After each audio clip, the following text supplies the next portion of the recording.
told us one of the night. members of Anime Club After Dark almost freaking died. Wait, you need to get the thumbnail. Yeah.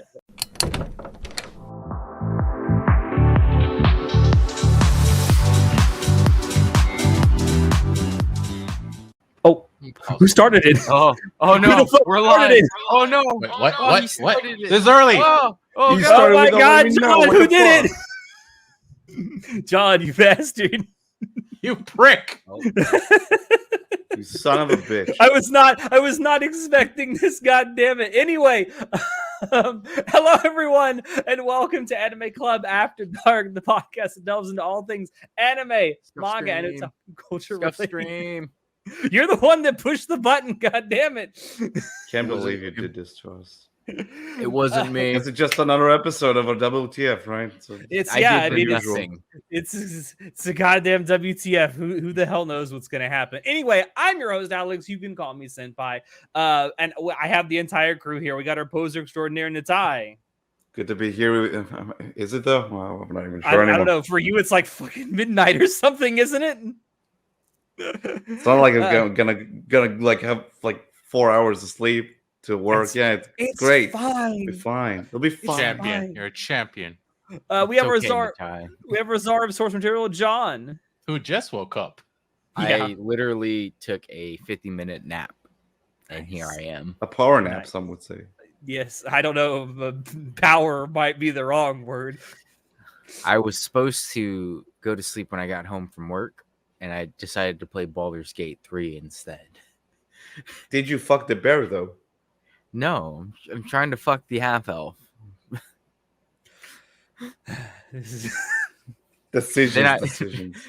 And then I the inadvertently horniness of fucked this the game mage, is so whatever. off the fucking charts. I swear to God.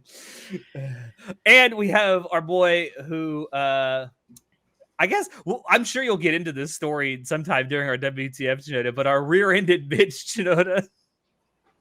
Yo, I'm still like crashing from the adrenaline. Do you want to What? like get into it before we like Just actually dive right start? in. I need to know. Because you told us One of the last night- members of Anime Club After Dark almost freaking died.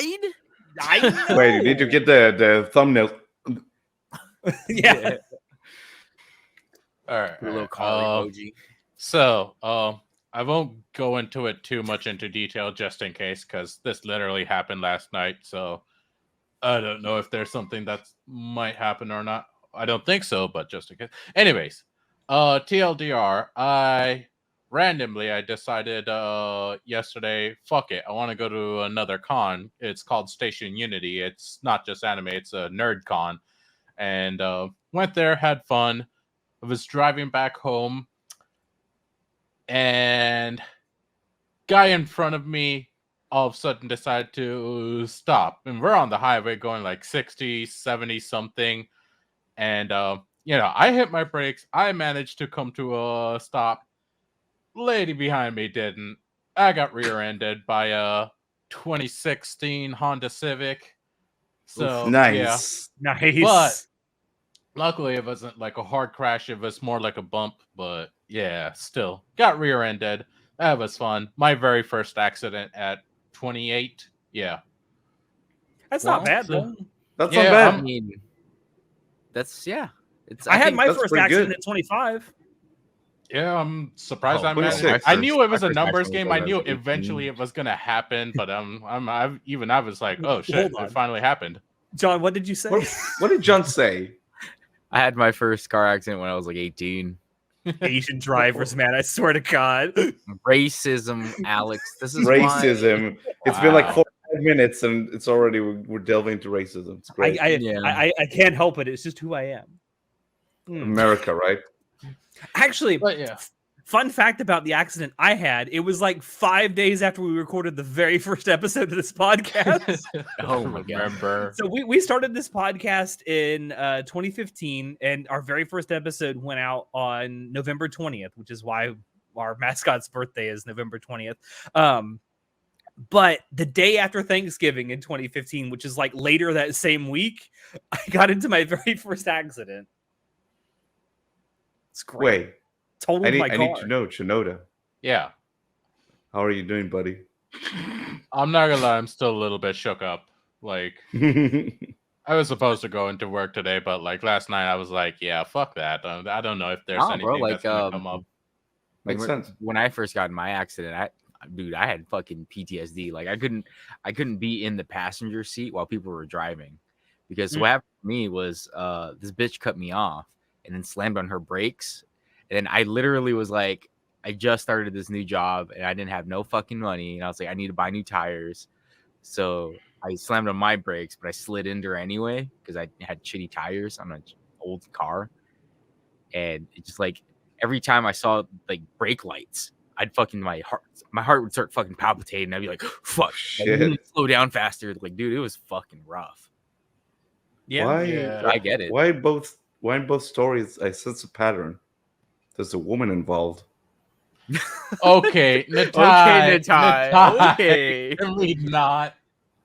Jesus. For the record, the first so we accident go I from was ever in- racism to sexism. For the record, the first accident I was ever involved with. So me and my group of friends, we were going to the beach, and when like it was a not really nice vacation, and right when we left, so right before we left, my buddy, his finger got like a small cut in his finger because he was trying to cut some. It doesn't matter.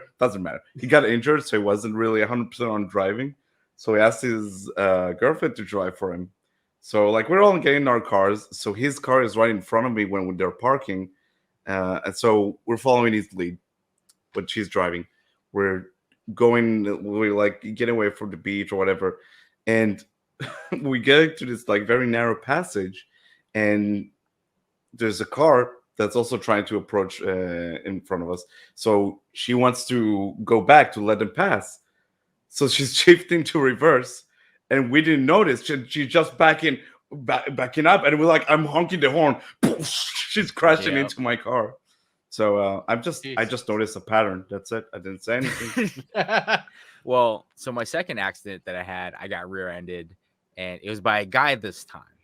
But this one's a little bit of a crazy story. So I was stopped trying to take a left into my neighborhood. My younger brother was in the car with me, and there was another car behind me, and the car behind him was speeding through a fucking school zone at 40 miles an hour. Nice. That'll do it. And he hit the guy behind me, and that guy behind me hit me, right? Fucked up my bumper and all that stuff.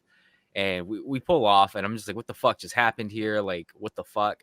I noticed the car that hit the guy behind me is like, he's trying to like talk to the guy behind me, and it's a super old dude, and he's like bleeding from his nose and stuff. And I'm like, oh shit, is he okay? Like, you know, we called the cops and called the paramedics and stuff.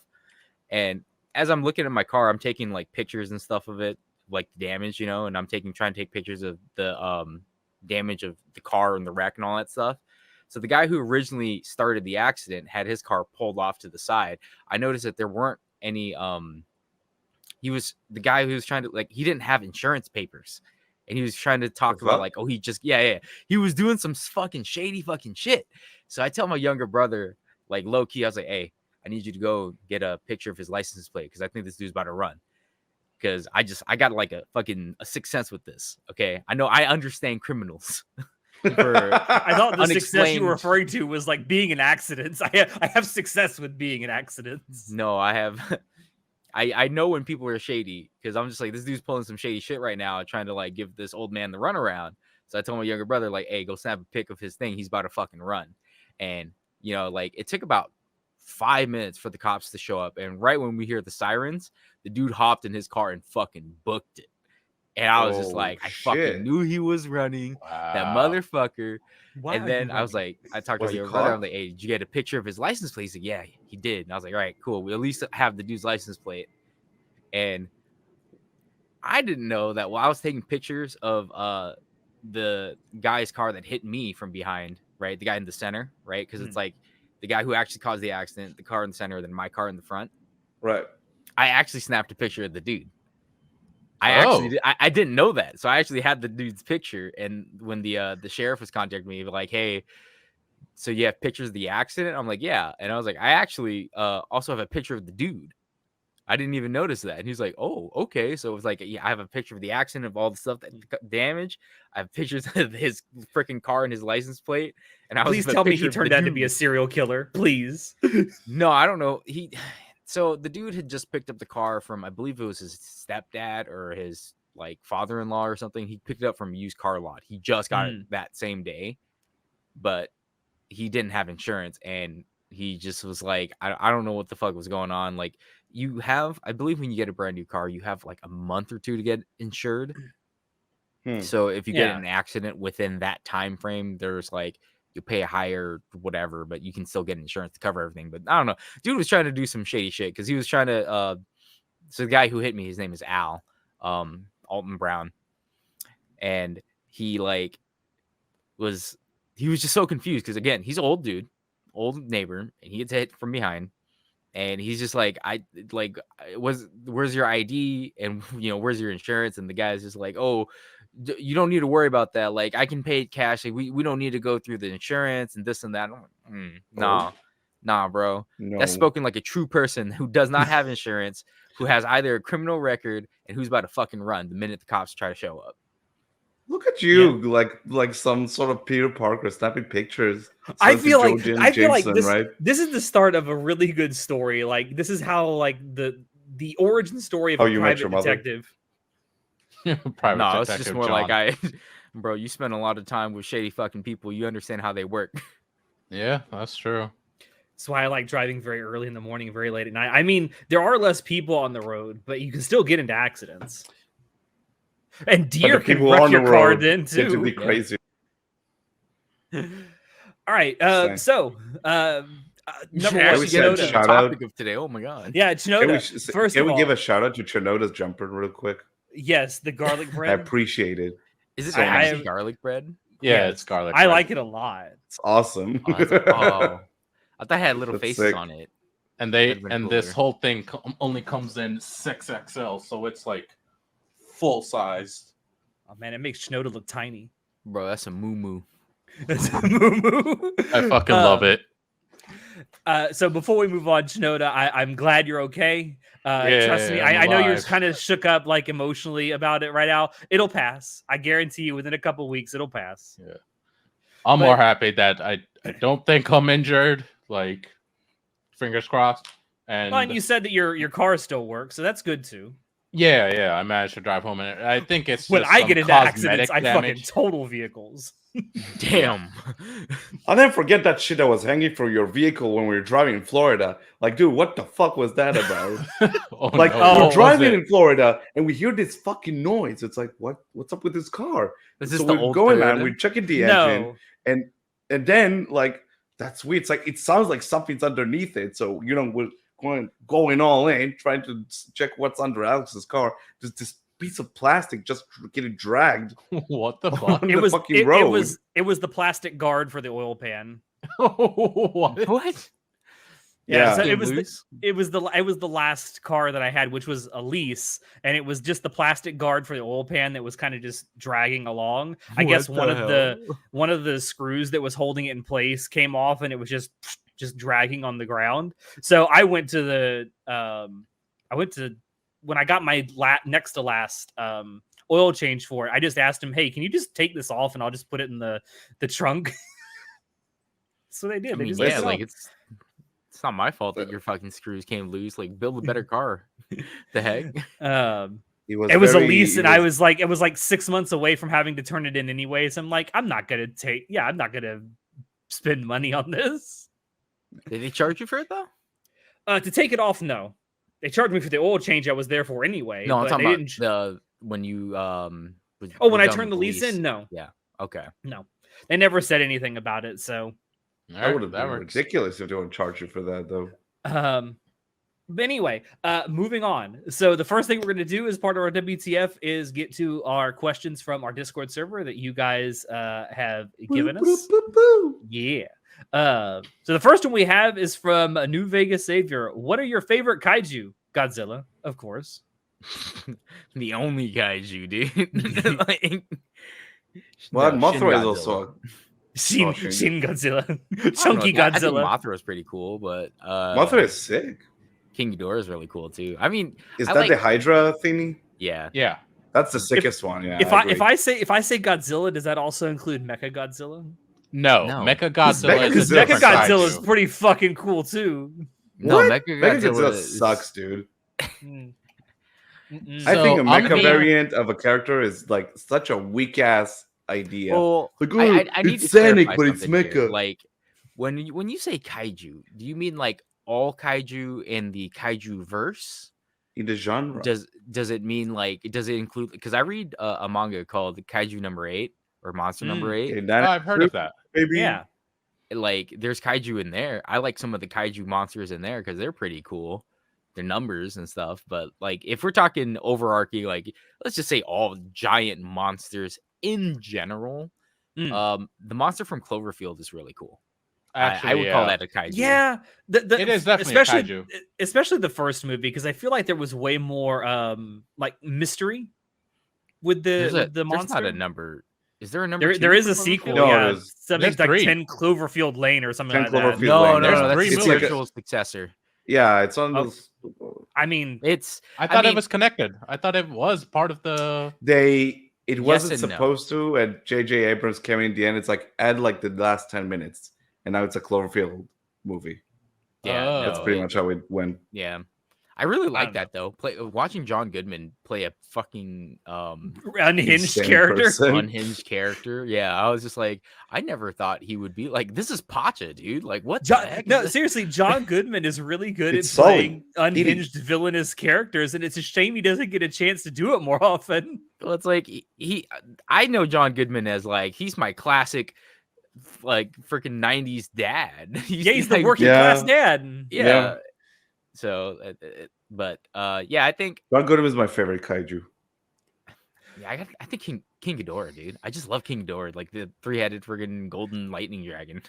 I mean, Same. Leo love brings King up a Ghidorah. good point in the chat that the word kaiju literally just means monster. So any kind of monster could be a kaiju. No, Leo. Attack on Titan is not a kaiju series. I was Oh, actually about to come ask that. Like, on. what do It you is a consider mecha. Titans kaiju? No, they are mechas. Okay. Actually, not far off. King Ghidorah King is Kong. really fucking King sick. Kong is a kaiju. Yeah, Absolutely. King Kong's a kaiju. Yeah, definitely. Yeah. But who is stronger, King Kong or Godzilla? mm. Let's be real. Bro, Godzilla. Godzilla. Really? Godzilla got atomic breath. Don't know. Yeah, I Yeah. feel like Why? Godzilla with the atomic breath is yeah. We fucking annihilate that monkey. You know, what's he got? A big axe? He got a dump truck ass though. Well, because if we include kaiju as in just like big monsters, like then literally all of the big monsters from Mighty Morphin Power Rangers, there's a bunch of goofy ass ones that I think are super funny Yeah. too. Or from Ultraman and stuff like that. There's a Mm. bunch. Does the alien from Aliens count? Because it's massive. You know, it's not a kaiju, actually, though. I'm It's not a gonna. kaiju. It's a monster. It's a I'm movie. gonna But it's say not a a big ass variant. monster. Let's be honest. I'm gonna say a variant and say my favorite is Shin Godzilla specifically. You mean chunky Godzilla? Yeah, biggest Thick. Godzilla today. I like the Big my Godzilla. favorite kaiju is actually 2004 remake Godzilla, where it's actually a mom. It has baby eggs. Mommy Godzilla. Mommy Godzilla. Step Look, on I'm me, not gonna mommy. lie. It's a weird, out there, Americanized movie, but I have a certain love for it. It's weird. But 2004 Godzilla? Yeah, man. Fuck out of here. Fuck out of the podcast. It's weird. I have a No. weird. Not a real love for it. Godzilla fan over here. Not an actual Godzilla fan. Oh fuck no. The 2014 Godzilla movie? Like that design of Godzilla was pretty cool. I thought. That Oh, yeah, the that newest one? design was really good. I Yeah. like that. Yeah. I don't. I thought I it thought the was- it was movie a was really just cool kind of design. okay, but I like the design of Godzilla. The design was pretty sick. Is Gamera? That's the turtle, right? Yeah, Gamera's Yeah. the turtle. Oh, God, the fucking turtle. He's so goofy. Fucking turtle spin attack. I love. See, I feel like no one watches cheesy old kaiju films other than me on the podcast. Oh, I It's- do. Whoa, I love them. excuse you. I haven't. I watched, fucking love them. I've watched almost all the OG Godzilla movies. Get the They're fuck out of so here. bad. I've love never I love watched them. a full Fuck off. Godzilla They're movie ever. amazing. I like So the over the topness of it is just it's great, and the campy like action sequences, I love it. Yeah, it's great. I feel like something like the 70s era Godzilla movies are like if you gave Monty Python the like goal to make Godzilla movies, that's what you would get. Not Just far imagine off. I just Monty love that. Python making a kaiju movie though. Yeah, it was like a Monty Python. Kong Skull Island was hype. Yeah, it was. I mean, I feel like kaiju as a genre has really fallen off from like It obviously has. it was a big. It's kind of like how remember when But you martial had arts Pacific movies- Rim, which was sort of a kaiju movie, right? No, It it's straight was- up Yeah, it was yeah. Guillermo del Toro's like love letter to Japan's like kaiju worldness. I thought Pac Rim 1 was all right. I didn't think it was that great. I was like, more fighting, please. And they added more fighting in number 2, which I appreciated. But at the same time, I was just like, okay, now that you have the fighting, please work on your story. I died and got reincarnated as Godzilla. Yeah. I mean, when's that light novel So- coming out? I'd pay for it. Which Godzilla movie would you recommend? Because I haven't watched a full Godzilla movie like ever. The new Godzilla series, Shin Godzilla. And all that, Yeah, Shin Shin Godzilla Godzilla one? was Yeah. really good. they're really good. The one that's there's a um, Godzilla movie coming out this December too that I'm really looking forward to. It's Yes, like there it's is. going back. It's not set in modern times. It's actually set like right post-war Japan. So it's like classic Godzilla. Is Yeah, that an they, American one or a they Japanese? sized No, one? it's No, it's Japanese. It's a Japanese one, but it is going to be in American theaters in December. Oh, that's pretty cool. All right, moving on to the next question we have from Lost Boy Neverland. What are your opinions on anime that have OPs and or EDs that sound like it could be part of the anime's OST? okay, quite literally. Big ups. Can Yeah. you name an anime that has this and rate the anime out of 10? All right, literally. Cowboy Bebop. Bebop, I mean, yes. yeah. The entire OST and the OP and ED, they were crafted around the OST in like for the show. But also literally anything with Radwimps doing the OSTs for any of the Makoto Shinkai films. Yeah. He got Radwimps to literally make Just do the entire OST. the entire OST for the movie. So like those are the ones. think just only off your the top of my name head. Was a Shinkai Radwimp collab with an actual OP. What did Weathering with You had an OP for the movie? Yeah, it did. Yeah, it did. Oh, By it the wasn't. way- It wasn't. It didn't play like near the beginning. I would say it played near the midpoint of the movie, but then it's not an Well, OP. it's kind of a Literally, your name has a literal OP. That's what I mean. It has a Yeah, literal no, it does. opening section. By the So- way, Netai, I linked the trailer for Godzilla -1, the one Alex was just talking about in the chat for you. Oh, we'll give it a little minus later. one. Thanks. So I feel like this is kind Um, of a weird question to ask because a lot of OPs and EDs aren't crafted for a specific show. It's just definitely that the rare. showrunners just go like, "Oh, I like this song. Can you write the song for us?" But there are rare instances where the songwriters for the openings and endings are like being recruited by the musical composer for the series to be like, "Hey, please write us a song." I'm trying to think of Trying to think of more examples. It's not like series wide. Eureka 7. Eureka 7 had that. Yeah. Really? Bakano? Bakano, yeah. Bakano is like a perfect example. It's not series wide, but there are elements of the Monogatari soundtrack that's like that. Specifically, anything involving Shinobu. Her Sure. instrumental OPs and EDs are very much like they feel like they fit into the OST. I think even some of the other like classic, let's say OPs in manga, like Staples sounds like a Monogatari track through and through. Yeah. You know, like there's something Yeah. about Recently, like, the vibe. freaking Oshinoko. Recently, Yeah, most recent. Yeah, episode. definitely. 100%. Yeah, I feel Like that you could song say- is literally like written as eyes, like sort of like as yeah. eyes The song, opening right? by Yoasobi, Yeah. and then the ED by Yeah. Mephisto. They were I feel like you created could for the show. I feel like you could say that it kind of works for the first OP of Spy Family. Because that feels like it could be a piece of music that plays during Yeah, the show. no, it was super jazz themed and everything. I love That it. yeah. ED though is like the hip hop, like it's such a Yeah, big the ED departure, not so much, but not the so- OP, I think the first OP for sure feels like it Great could be part of the Pretender. OST.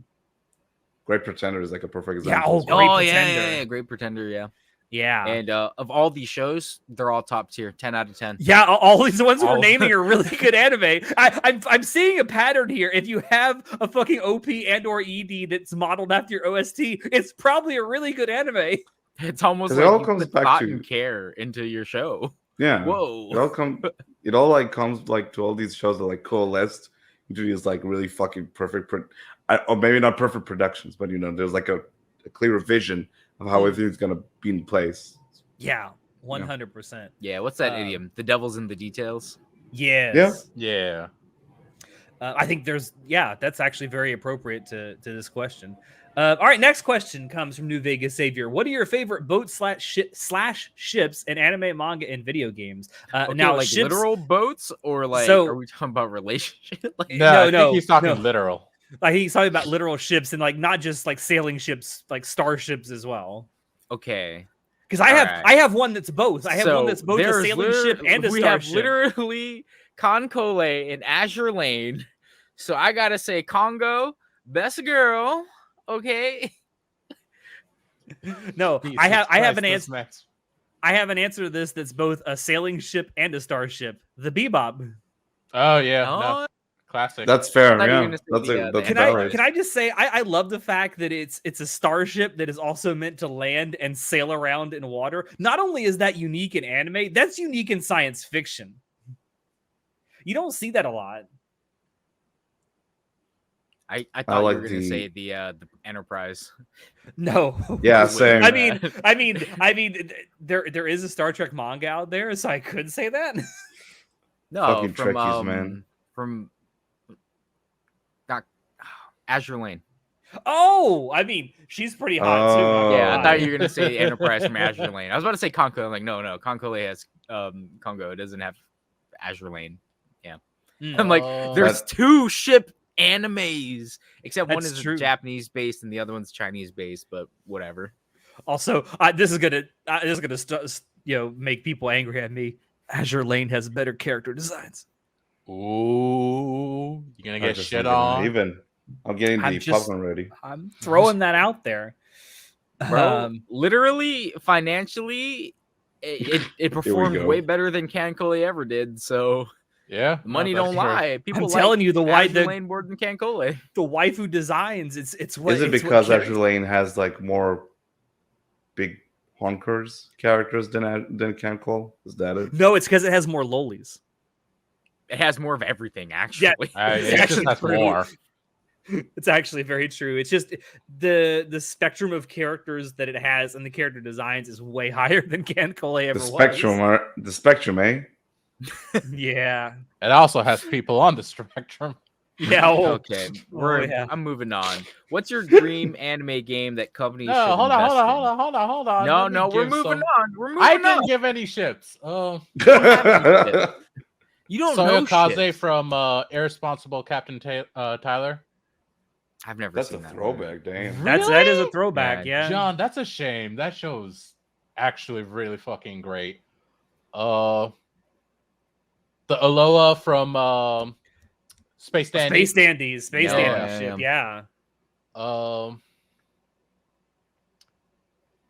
What was it? What was the ship name from the Outlaw Star? Was it the Outlaw Star? Yeah. Yes. The It ship's was name the was the Outlaw Outlaw Star, Star. yeah. Yes. I didn't think the Yamato ship from was that Space cool. Battleship Yamato. Fucking Okay. loved it. All right, that was a good one. I like I'm the realizing that there's boat lots Forrest of Gump ships, purchased. like actual literal ships in anime now. Yes, there are. Yeah. And A lot we of love it. spaceships. Not enough actual ships. I'm trying to think of the. Oh wait, no, Haifuri. I mean, was- One Piece is full of actual sailing Yeah, ships. fucking go and marry, you piece of shit. Thousand Sunny. Oh, the Yeah. fucking The Macross Thousand Sunny. from Macross Saga. Oh yeah. Do Gundams count as spaceships because they can go in No. space? No. I will No. not count Gundams as spaceships. Fuck no. Some of them have cool designs though. Oh, absolutely, the- but they're not. I like that spaceships. one boat. They're mechas. I like the one fleet in One Piece where it's just a bunch of cakes. It's great. Go watch One Piece. It's awesome. Actually, you know what? You know what the best boat in anime is? It's the boat from the final episode of School Days. Oh my god. Oh my god, that joke will never die. Do It's a do shitty kids joke, in but it'll never anime die. even know what School Days is I anymore? think that meme died, of people like, it's the worst anime of all time. I think that meme is over, No, that Is belongs that to, meme like, Abu over? Nice Like, is Sisters or everything something about now. it over? I don't know. It feels Who like so talks long about ago. School Days anymore, We're old. That's what. We're all old. All right, next question. This comes from Classy Ulysses. What's your dream anime game that companies should invest in? None, because they'll try to make it a AAA game and it'll suck and it'll come out buggy and unfinished.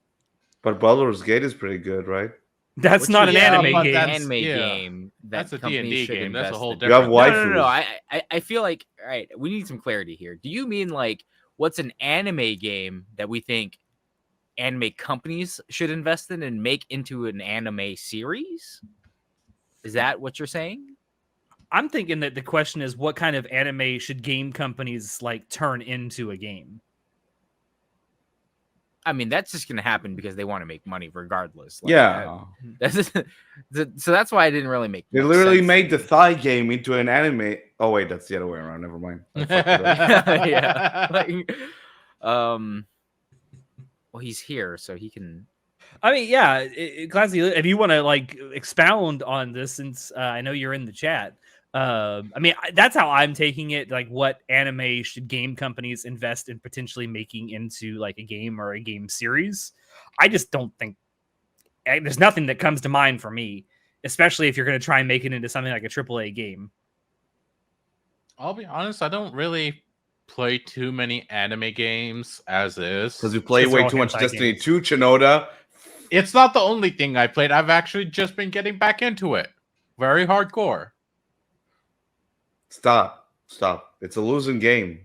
Stop doing it. It really yourself. is. I In the enjoyed words the you- story, okay? Fuck off. In the words of the movie War What Games, story? sometimes They the only flubbed winning it move is up. not to play.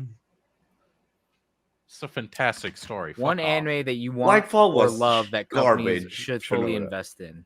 Okay, so an anime into a video game. You were right, Yeah. Alex. Okay. That's kind of how I So- figured it was meant. An anime that I really like that I want a video game of. I mean, Give me a fucking Hunter x Hunter adventure style game. if I could have Overlord, like the system of Overlord, into an actual video game, but then I realized it's just D&D, so it's just Baldur's Gate, essentially. You know what?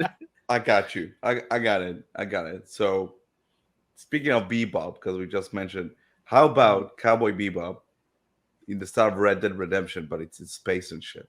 So like a space So you western mean RPG. Starfield? No, Yeah, but it's not in the really. vibe of Cowboy Bebop. Not like Starfield. Give me a break. Yeah. But you I mean like know. a space western RPG? It will work. That's Oh, the so selling like point. Outer Worlds. Yeah. I give up. Oh. I got Oh nothing. yeah, there you Oh, go. A Bebop Cowboy Noir Bebop Telltale. inspired Telltale game. That would work. Oh, that would be god tier. I don't know. I can't really think of any anime that I'd want to turn into an actual video game because I don't know, because the way that you experience a video game and the way that you experience like anime movies and stuff are completely different. Yeah, Because because of, video like- games are basically a whole different medium. Yeah, because video games are self-insert and it's hard to craft a story around a character unless it's really well defined. And I can't think of any show where I think the characters are so well defined that I would play a video game of it, you know, and not What do you get mean? lost. There's so in- many video games that like it's definitely not a self-insert. You're like playing the story of a certain character. You know. Yeah, that's what. But I'm saying I can't think of an anime where I'd want to play it. Are there instead any of watching anime? it. Are there any anime worlds where you think that you would like to play in, not necessarily as like a adaptation of the story from the anime, but just within that world? Any isekai There's shows a should lot. be made into a game. Bro, with, like, goblins. give me- no. Bro, I want Platinum Games to make a Full Metal Alchemist video game and give me a badass combat system with alchemy. I'm creaming my pants thinking about it. Think about the possibilities. SAO has some games that I heard slap. And I mean, SAO Something is feels essentially slapped just in an SAO. RPG, anyways. So, So for the longest time, I wanted a when I was a huge fan of Attack on Titan when it first came out, I wanted an Attack on Titan game because I was like, if they could figure out how to like sling around as a like one of the with the 3D maneuver gear, basically it's just Spider-Man on PlayStation. Yeah, They literally created it, so just slap Aaron Yeager in there. Put a Attack on Titan veneer on the Spider-Man game, and you're golden. Yeah, essentially. I think something that could work, at least maybe for me, if you did like an RPG style game in the Naruto universe, but you don't actually play as Naruto or any of the characters you know of, make it a prequel that happens before the series. And then maybe you can be part of some of the events we've heard of that happened in the past. Got Fortnite. That's right. They did add the 3D maneuver gear inside of Fortnite, bro. Fortnite looks so different. I don't recognize that game. But I look at it now, it's like, oh yeah, you can play as like Goku. You can have freaking 3D maneuver gear. There's also Spider-Man web slinging. Fortnite is the actual metaverse, bro. Really though, it's kind of crazy. Freaking nuts. I'm like, you know what? Here? You know what Fortnite reminds me of? Because like when it came out years ago, it just kind of reminded me of like the shy, demure, like high school girl that you knew back in the day, and you thought, she's probably gonna go really far. And then you meet her like 10, 15 years later. She's covered in tattoos. She's got lots of piercings, and it's like, man, what happened? I know exactly what happened. Fucking Metamorphosis happened, bro. Dang. Oh my god. All right. Moving on to our next question from New Vegas Savior. What mecha franchise should have its own rebuild movies next? I mean, the obvious answer is Gundam, I think. Which one? My thinking is like Gundam, like the original Gundam series, are old enough now to where they could be remade, like keep pretty much the same story, just remake it with modern animation techniques. Yeah, and like you get a whole new, like the like rabid fans of Gundam would come back and watch that, and you could have a whole new fan base. Okay, but hear me out. Shin Gundam Kai. How about Shin Gundam Wing? A Naruto prequel game takes place during Minato lead up before Hokage plays Shinobi. Yeah, actually kind of cool. See, that's a game I would love to play, especially if you make it like an RPG.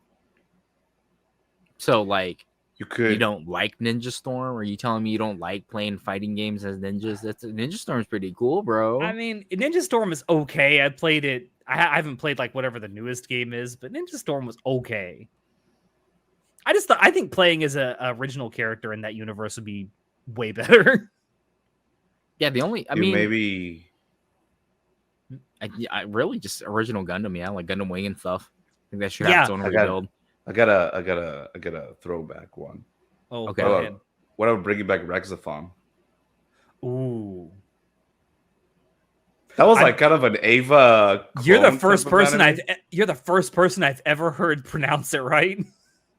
I got it right. Know what that is? John Grimgar. That's the one I was looking for. Sorry to interrupt you, Natai. Oh my god! What? Just Grimgar. He wants to have a Grimgar game. Yeah. Oh my god. We're so way past that conversation. We're way past that, dude. I'm sorry. I just remembered. When he said it, I'm like, wait a minute. Grimgar wasn't a fucking mecha. Just play. That wasn't a literally mecha. Grimgar is just playing any fantasy JRPG on the hardest setting. Just do that. I like the world of it, okay? Fuck off. Go play Final Fantasy that 3 conversation on the hardest with difficulty, Grimgar. dude. God damn. No, Grimgar is literally just playing a permadeath JRPG. Yeah, like it's JRPG Nuzlocke. That's it. Yeah. Which question are we on? I got so lost. Mecha rebuild. What Mecha franchise have its own rebuild? Movies next. So yeah, I think like give me Macross. Yeah, Macross. Yeah. But Macross is still going. Like it's getting new iterations all the time. Yeah. So it's Gundam. The rebuild. No, but that's also like why I'm kind of but the Gundam example, because like the rebuild was like it's a full blown remake and then like going in a whole different direction. But Gundam's still like going strong. Yeah. Not as strong, but I want a rebuild of like the earlier stuff, so I can just rewatch the good stuff. Like I want to see with better animation. Hero with his burning fingers. Oh god. I'm All right. surprised John never heard of Raxophone. If I'm I've being never heard of honest. that. But no, here's It's another pretty throwback. decent. Zoids. I want Zoids. Why Zoids? Zoids. I don't What know. the hell? What was the freaking? There's also that mecha robot one where they were like beetles but robots. The fuck are you talking about? No one Beatles, knows but what I'm robots. They it's basically like they have their Bionicles? Bionicles? Yes. no. So the anime is that it's basically Pokemon, but instead of being little cute monsters, they have like I these know little what you're talking battle about. Exactly, and they're like beetle based. They're all bug. What's the name of it? Yeah, exactly. See, you know what I'm talking about. Here's another throwback. Man, I'd never even heard of this. Whatever you're talking Hold about, on. it I sounds honestly funny. don't remember what it was called. I just read. We'll reboot that one too. That's a mecha. All right. I guess next question, kind of along the same lines, also comes from New Vegas Savior. What are your thoughts on the Gundam Witch from Mercury controversy? Now, I haven't. Oh, hold on. I haven't watched it, but I have a tangential inkling of what this is Bakugan? about. But I know John has watched it and knows about it. Was it Bakugan? Are you talking No, about Bakugan? Bakugan's a different. That was the That newer wasn't one. Bakugan. Okay, No. okay. It's Metabots. Metabots. Metabots. I have heard of that, and now that you Oh. say that, See? I know what you're talking about. Metabots. That's right. They used to be on Fox Kids on Saturday mornings. Bro, exactly. Oh god, yeah. Dipping into the memory bank. But all right, I know none of you guys watch Witch from Mercury, I'll watch it eventually. so there have been controversies about Witch from Mercury for many reasons. Which? One of them was that they redubbed the cast and they didn't get like Middle Eastern people to voice the Middle Eastern character. Oh god, so it's So, a Twitter moment. That was like it's that a was Twitter last. controversy. then, That's not the like real last one. year's controversy. That's like beginning of the year controversies. Okay. Are there 2 English dubs? Indie then? Beninking. No, they just didn't. It's just stupid stuff. But anyway, Witch from Mercury has been marred in controversy since day one because reasons. But the biggest controversy is that here's spoilers from Witch from Mercury. Spoilers, big fat spoilers, spoiler warning right here. At Just the do it. end, the 2 main characters. Oh, Chanoda's not even okay. I know. No, so at the end of Witch from Mercury, the 2 main characters have a scene where it's heavily implied that they're lesbian, by the way. Throughout the I know where entire I can see where series. this is going. Okay. So at the end of the show, they fast forward to like 5 years in the future. They're both in wedding dresses and they both say, they'll treasure each other forever. I Okay. do. Yeah. So it's like, wow, this looks almost like a wedding. So everyone just assumed, well, they were kind of just like into each other the entire show anyway. They're obviously gay for each other, right? Bamco owns Gundam stuff, by the way, Bandai Namco. Yeah. What Bamco did was they released an official statement. You can put it back on. Put it back on. Spoilers are over. All right, the spoilers are over, Chanoda, Okay. about what happened. All right, cool. So Bamco, So who the company died? that owns all of them, but Everyone dies.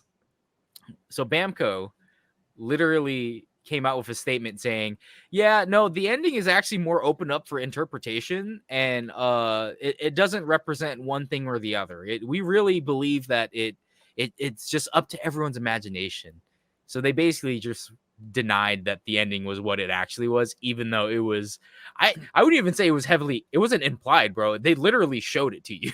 Like, this is the ending that the show, and it's like, So it was like Bamco trying to do like a Jedi mind trick. This is not the yeah, lesbians because you're looking for. one of the, I believe during an interview with one of the voice actresses, she was just like, I think it's great that this happened and it's great for the industry and stuff like that, representation. And then Bamco was like, hold up, pause. We do not condone this. The ending is up to people's interpretation. And I'm just like, what? I don't know what's there to interpret, Bamco. See, here's Leo- my thing about this, right? I kind of like in some stories where parts of the ending are kind of left up to your interpretation, especially when there's a bit of a flash forward, which it sounds like there is at the end of this. Yeah. But the problem is, if you're gonna have an ending like that, you have to make some things like nebulous and not so like directly in the viewer's face. Obviously, the showrunners intended for this ending, but the owners of the IP, Bamco Did not. themselves, were like, "Nah, we don't support that shit." Wow. And it's just like so. And then That's Bamco pathetic. just like was under fire for it because it's like, what the fuck do you mean, man? I mean, it just seems like corporatism. I mean, It is. Also, Leo, it's almost always a small minority complaining about something, but they just happen to be the loudest voice. It's Yeah. called the vocal minority for a reason, yeah. Yep. Yeah. Like the thing that John mentioned with like Middle Eastern people not voicing like Middle Eastern characters, or the thing with Ada in Resident Evil 4. Apparently, I haven't played it yet. Like I don't understand. It's called acting. It's called fucking acting. The people who are acting don't have to be the thing that they're acting.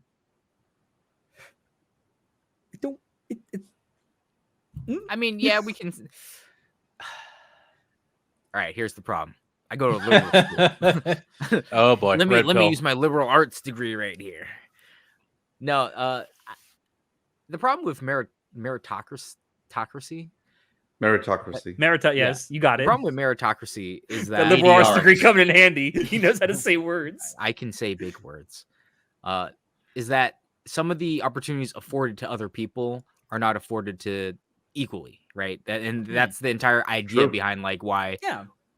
like Big Mouth, for example, they the actress for the black girl on the show was a white person, and the vocal minority was like, it should be given to a black person. So the showrunners of Big Mouth said, all right, okay. And then the voice actress herself was like, okay, yeah, no, I think that's fair. You're right. So then she stepped down from the role to give it to a black person, and they hired a black person to voice one of the characters who's black. And then the internet blew up even more. It was like, I can't believe they would do this. They're shoving down this woke liberal media down our throats. And I'm like, I mean, if the voice actress herself agreed to it, I don't see the problem. And if the showrunners were like, all right, yeah, the new voice actress who is also black now also can do a bang up job for this character, who cares? I'm like, okay, yeah, no one really cares. And in that instance, like everyone seemed to agree with it, so there's no problem in my mind. Yeah. So, but it's like that it's a catch-22 with like the whole affirmative action thing, because it's like to agree that these people were never afforded the option to. It's very uncomfortable right now. I know. I have mixed feelings about But affirmative it's like people action. forgotten that like the point is to cast like the most suitable actor and competent actor for the role. So it's like it's about his skills before anything else. Yeah, but it's like, what if the entire industry is overrun by people who've been afforded these opportunities because of being gatekeeping other people out of that community? Sure. Right. Yeah. Like That's totally valid what you're saying. And all it boils down to is that these are a bunch of straw man arguments, and I hate that. I hate straw man arguments so much. It's I like think you that have it no should be- facts. All you have is feelings based on this, and it's dumb. And it's like, Oh yeah. you got to keep all that shit out of it, and just like, right, best person for the job. That's all we care about. Okay. Yeah, I think a lot of this is like case by case basis. Obviously, if you're writing a black character in a movie or a TV show, you're gonna hire a black actor. But you don't necessarily have if you're writing a character who, shall we say, is disabled in the sense that they're missing one of their legs. You don't only have to hire actors who are missing that same leg. But I think the point is like when you're creating a character from a specific background with specific culture that they're from, you might look for that sort of authenticity in someone you're going to cast as that person or character, you know. That's why I say case by case basis. Yeah. Yeah.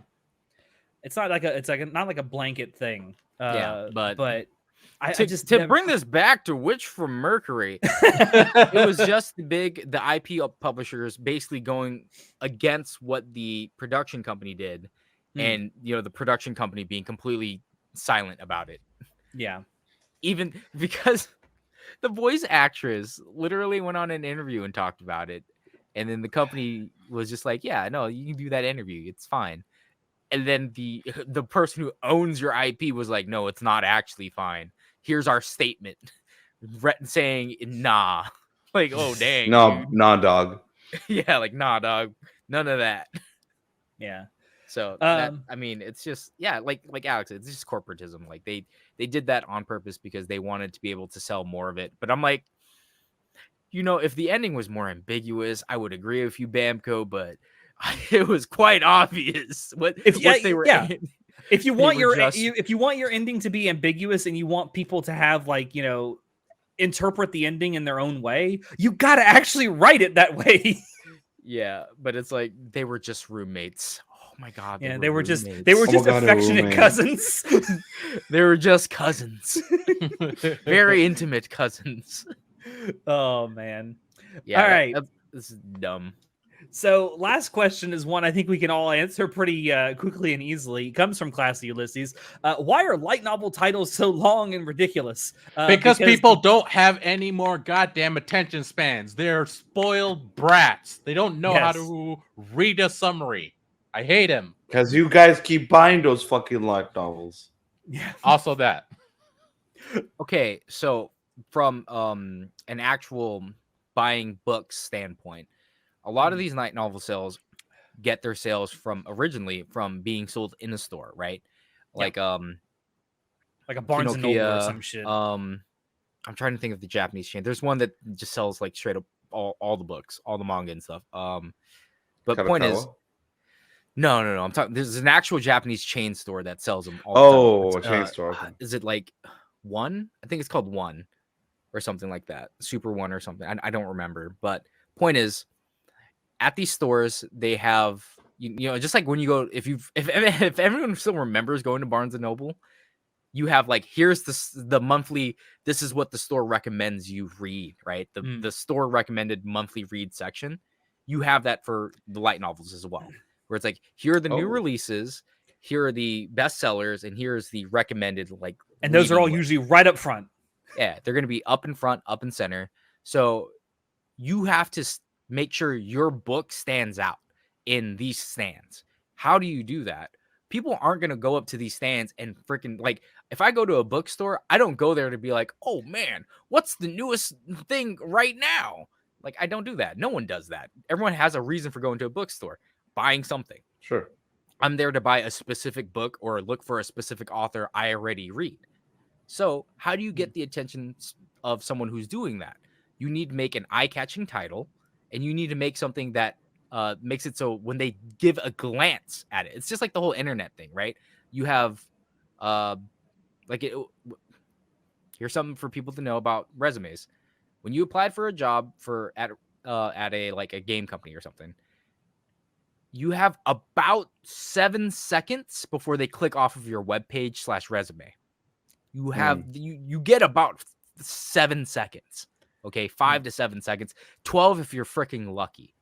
So you need to get all your imperative information up in front and center. And that's what these light novels book titles do. Here's basically what my book is about. It's a long title. It seems interesting, and it's in big freaking letters, and it's long. But it's something you can read within 5 seconds. Yeah, it's something that you'll glance at and be like, huh. Like when I saw, I reincarnated as a vending machine. I was like, huh, vending machine, you say? I was interested. It hooked me.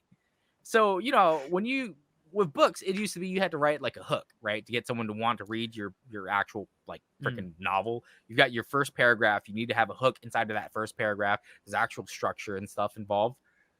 We don't do that anymore because with the whole, like, again, small attention span because of TikTok and shorts and all that stuff, like just your mind turning into goo, things have to adapt. And this is doubly so for a market like Japan, where they have a purpose for going to this store. It is to buy a book or a series from an author they like. Why would they care to stop and read a synopsis on the back? Like, I remember as a kid, I would do that because I wouldn't know, like, what is this book about? Because the books used to be like that. Like, you'd see some freaking a Tale of Two Cities. That means nothing to me. What does that mean? I don't know what that means, right? What do I have to do? I have to open it to the opening page to read the first paragraph to see the hook, or read the back. I would read the synopsis on the back, right? Like that's how you used to read books. People don't read books like that no more. So this is legitimately the reason why they do it like that. Yeah.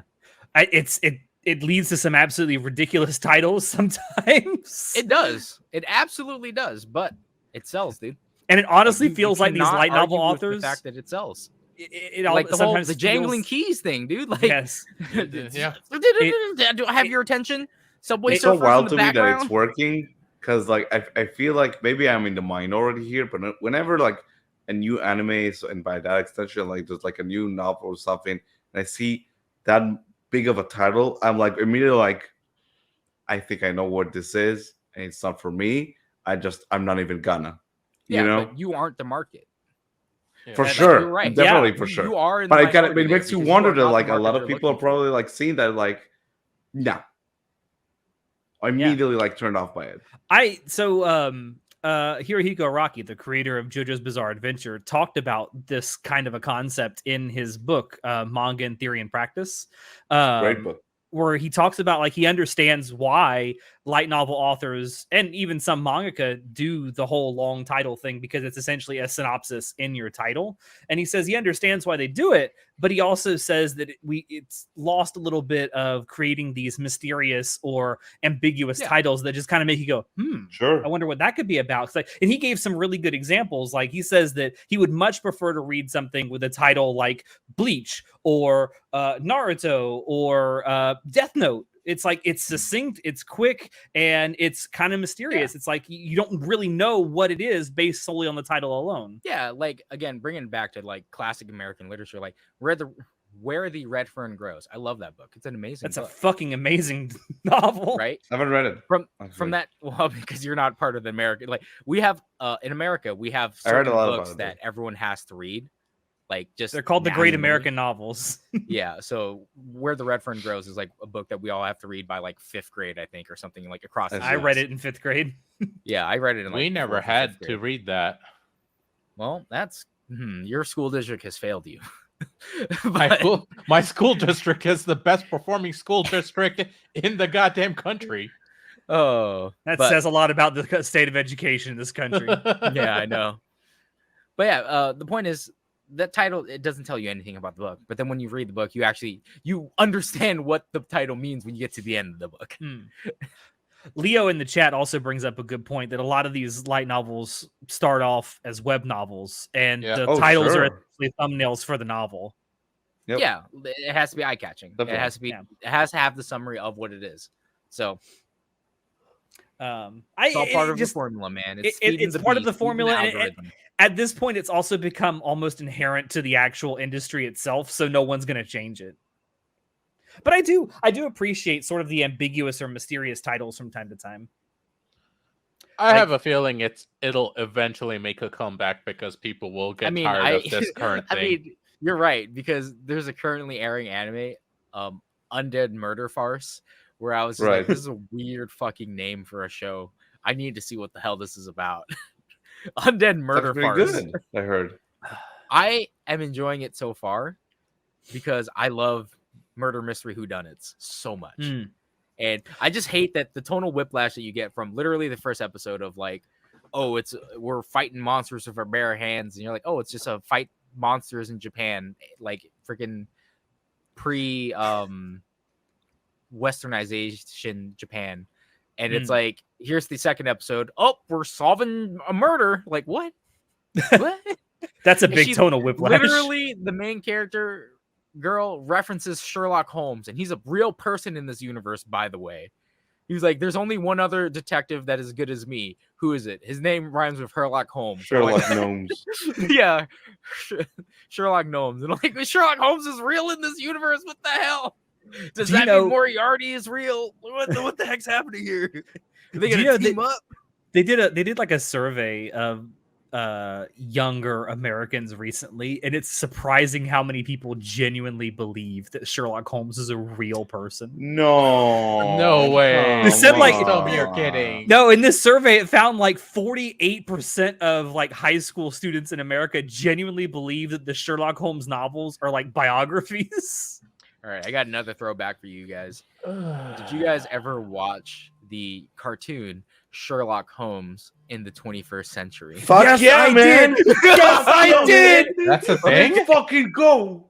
I've never heard I of love that this. show. And then forget Sherlock Holmes in the 21st century. Sherlock I love that Holmes. shit, dude. It When was Watson so was in weird. Robot, Yeah. Hey, yo, what? yeah, Watson is Hop dead. on. When They was made this a show robot named made? What Watson. was this? It Wasn't was this a in the sick-ass 90s? show, dude? I'm just like unlocking hella core memories right now from like my I childhood. love that show.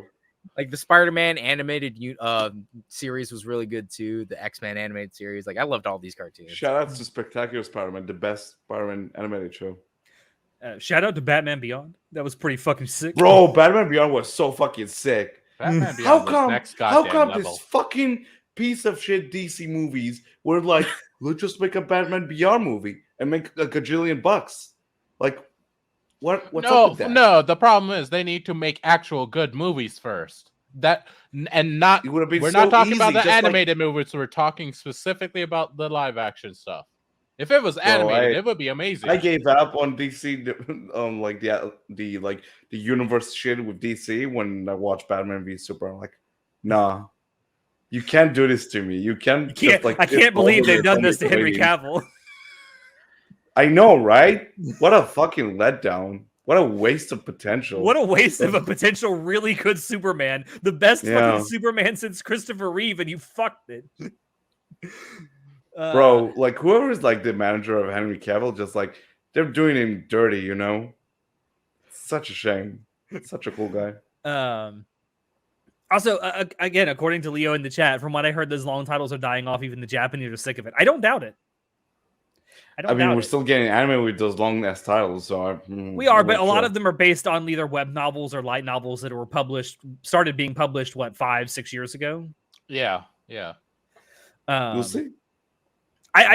We got anime that are airing right now that are super popular. Jujutsu Kaisen, short title. Mushoku Tensei, But that's like short it's title. not. But Jujutsu Kaisen is Shonen Jump show. It's not a fucking light novel isekai shit. That's Oh, true. good point. Yeah. That's Okay, true. but Mushoku All- Tensei. Mushoku Tensei, jobless reincarnation. From how long ago is that series from, John? When did it That's first all start? question. Mushoku Tensei is like literally one of the first isekai, so There you go. Yeah, So it's not even. it's from the back olden days. Are we really getting anime with these long titles? Yes, we are. Shockingly, every single season, And because people Nobody keep watches fucking them. watching them.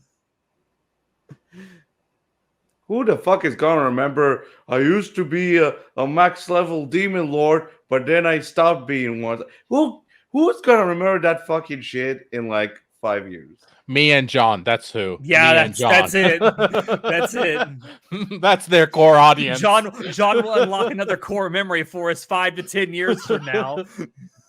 I don't doubt that. But we spent an hour on questions. We need Yes. to probably We should move Oh on. God, has it really been an hour? yes. Jesus.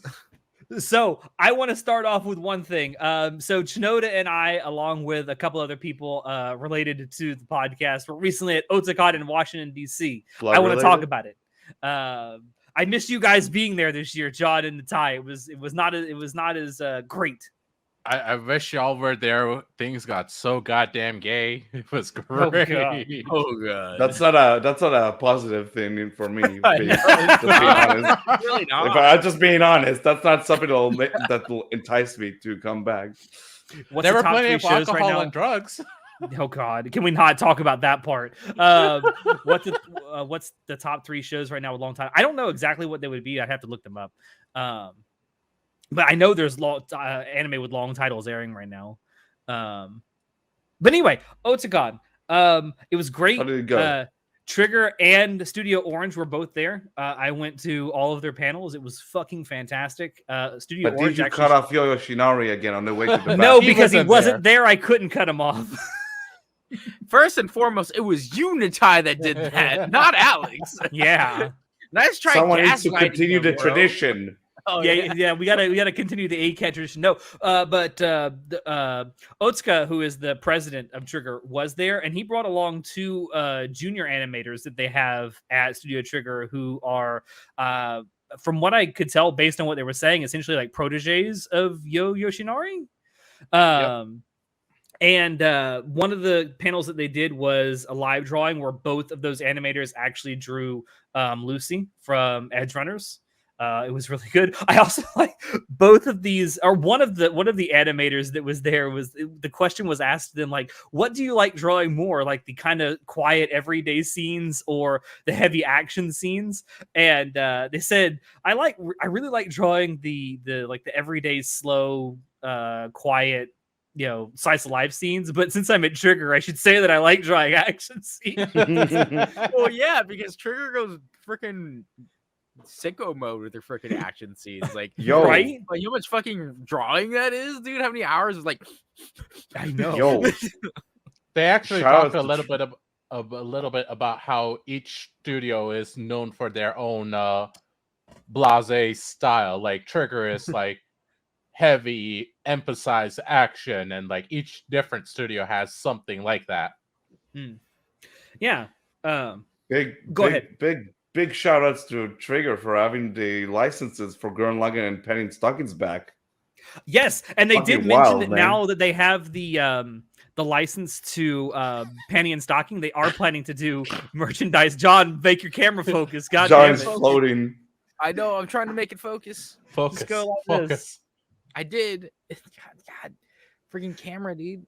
There we go. There we There we go. go. Yay. He's back. He's back. Full reset. He was lost in unfocusedness. But yeah, they said that look forward to actual Penny and Stocking like official merchandise now that they have the license to it. Excuse me. I'm excited. I'm gonna buy so many panties. And they're also doing a full-on remaster of the Gurren Lagann movies, and they're bringing them to North American theaters for the first time. Sweet, dude. Did your and this- drills ready, bro?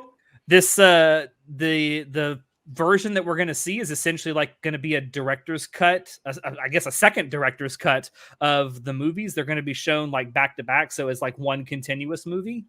And they're going to have like all new remastered soundtrack and music, along with remastered dub tracks. It'll be S that's tier, cool. basically. Yeah, and they're also Bringing doing back like peak anime. they're also doing some upscale remaster with like the visuals as well. And like they So- showed That's a awesome. couple of different differences of what they were talking about. Holy shit, there is a huge difference. There's definitely a difference. So I'm super looking forward to that. Also, with one of the Studio Orange panels that we went to, they showed like the behind the scenes of how they did like the mocap for Trigun Stampede with the 3D CG. It was actually really interesting watching like how it goes from like basic wireframes to what we finally see. It was also funny because every time they showed the loop, it immediately reverts to the T-pose. The character immediately reverts to T-posing no matter what they're doing. So that was fun. What was the highlights in terms of the panels in general for the convention? So Pretty for guys. me, one of the questions that one of the answers that got revealed about edge runners, the fact that like the president was asked about writing the endings and all that, and if there were any different ones, and we found out that yes, there are different ones. He wrote one other ending, and who's it called? CD Projekt Red. CD Projekt Red also gave a possible ending, and apparently CD Projekt Red's ending was the darkest one. Yeah, it was like the super bad ending. Like to the point where they're like, fuck no, we're not doing that. That's way too dark. So now I'm just like, what are the two other endings? Like, what could have been? Like, I'm so curious now. We need answers. How much more would Well, we have cried? I kind of want to know what that ending is now. Knowing CD Projekt Red, the story would have ended with David not being able to accomplish anything. Not even the hope. Even the hope was extinguished because he was fed to the machine. He was just another like freaking cog in the wheel, baby. Yeah, because CD Projekt Red kind of has a specific storytelling style of like, no matter what you do, the machine wins. Yeah. I also enjoyed finding out that the whole the Loli Stays story is a story that actually happened within Studio Trigger.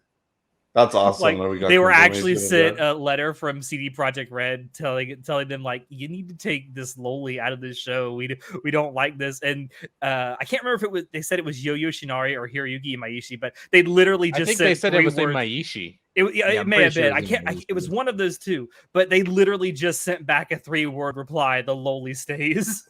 The fact that that's true is god tier. It's an Absolute actual. god tier. Finding out Fucking that's an Chads. actual true story was pretty great too.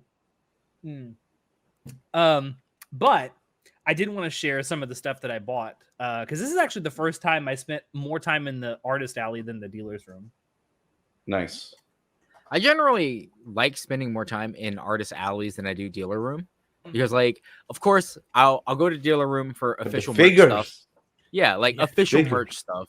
Like, there's certain booths that I'll go to, be like, all right, obviously, I always have to go check out Good Smile because I need to see what they're selling, what's the exclusive pre-orders that I can get, and specifically any Blu-ray box set stuff you can get, like collector stuff, right? Yeah.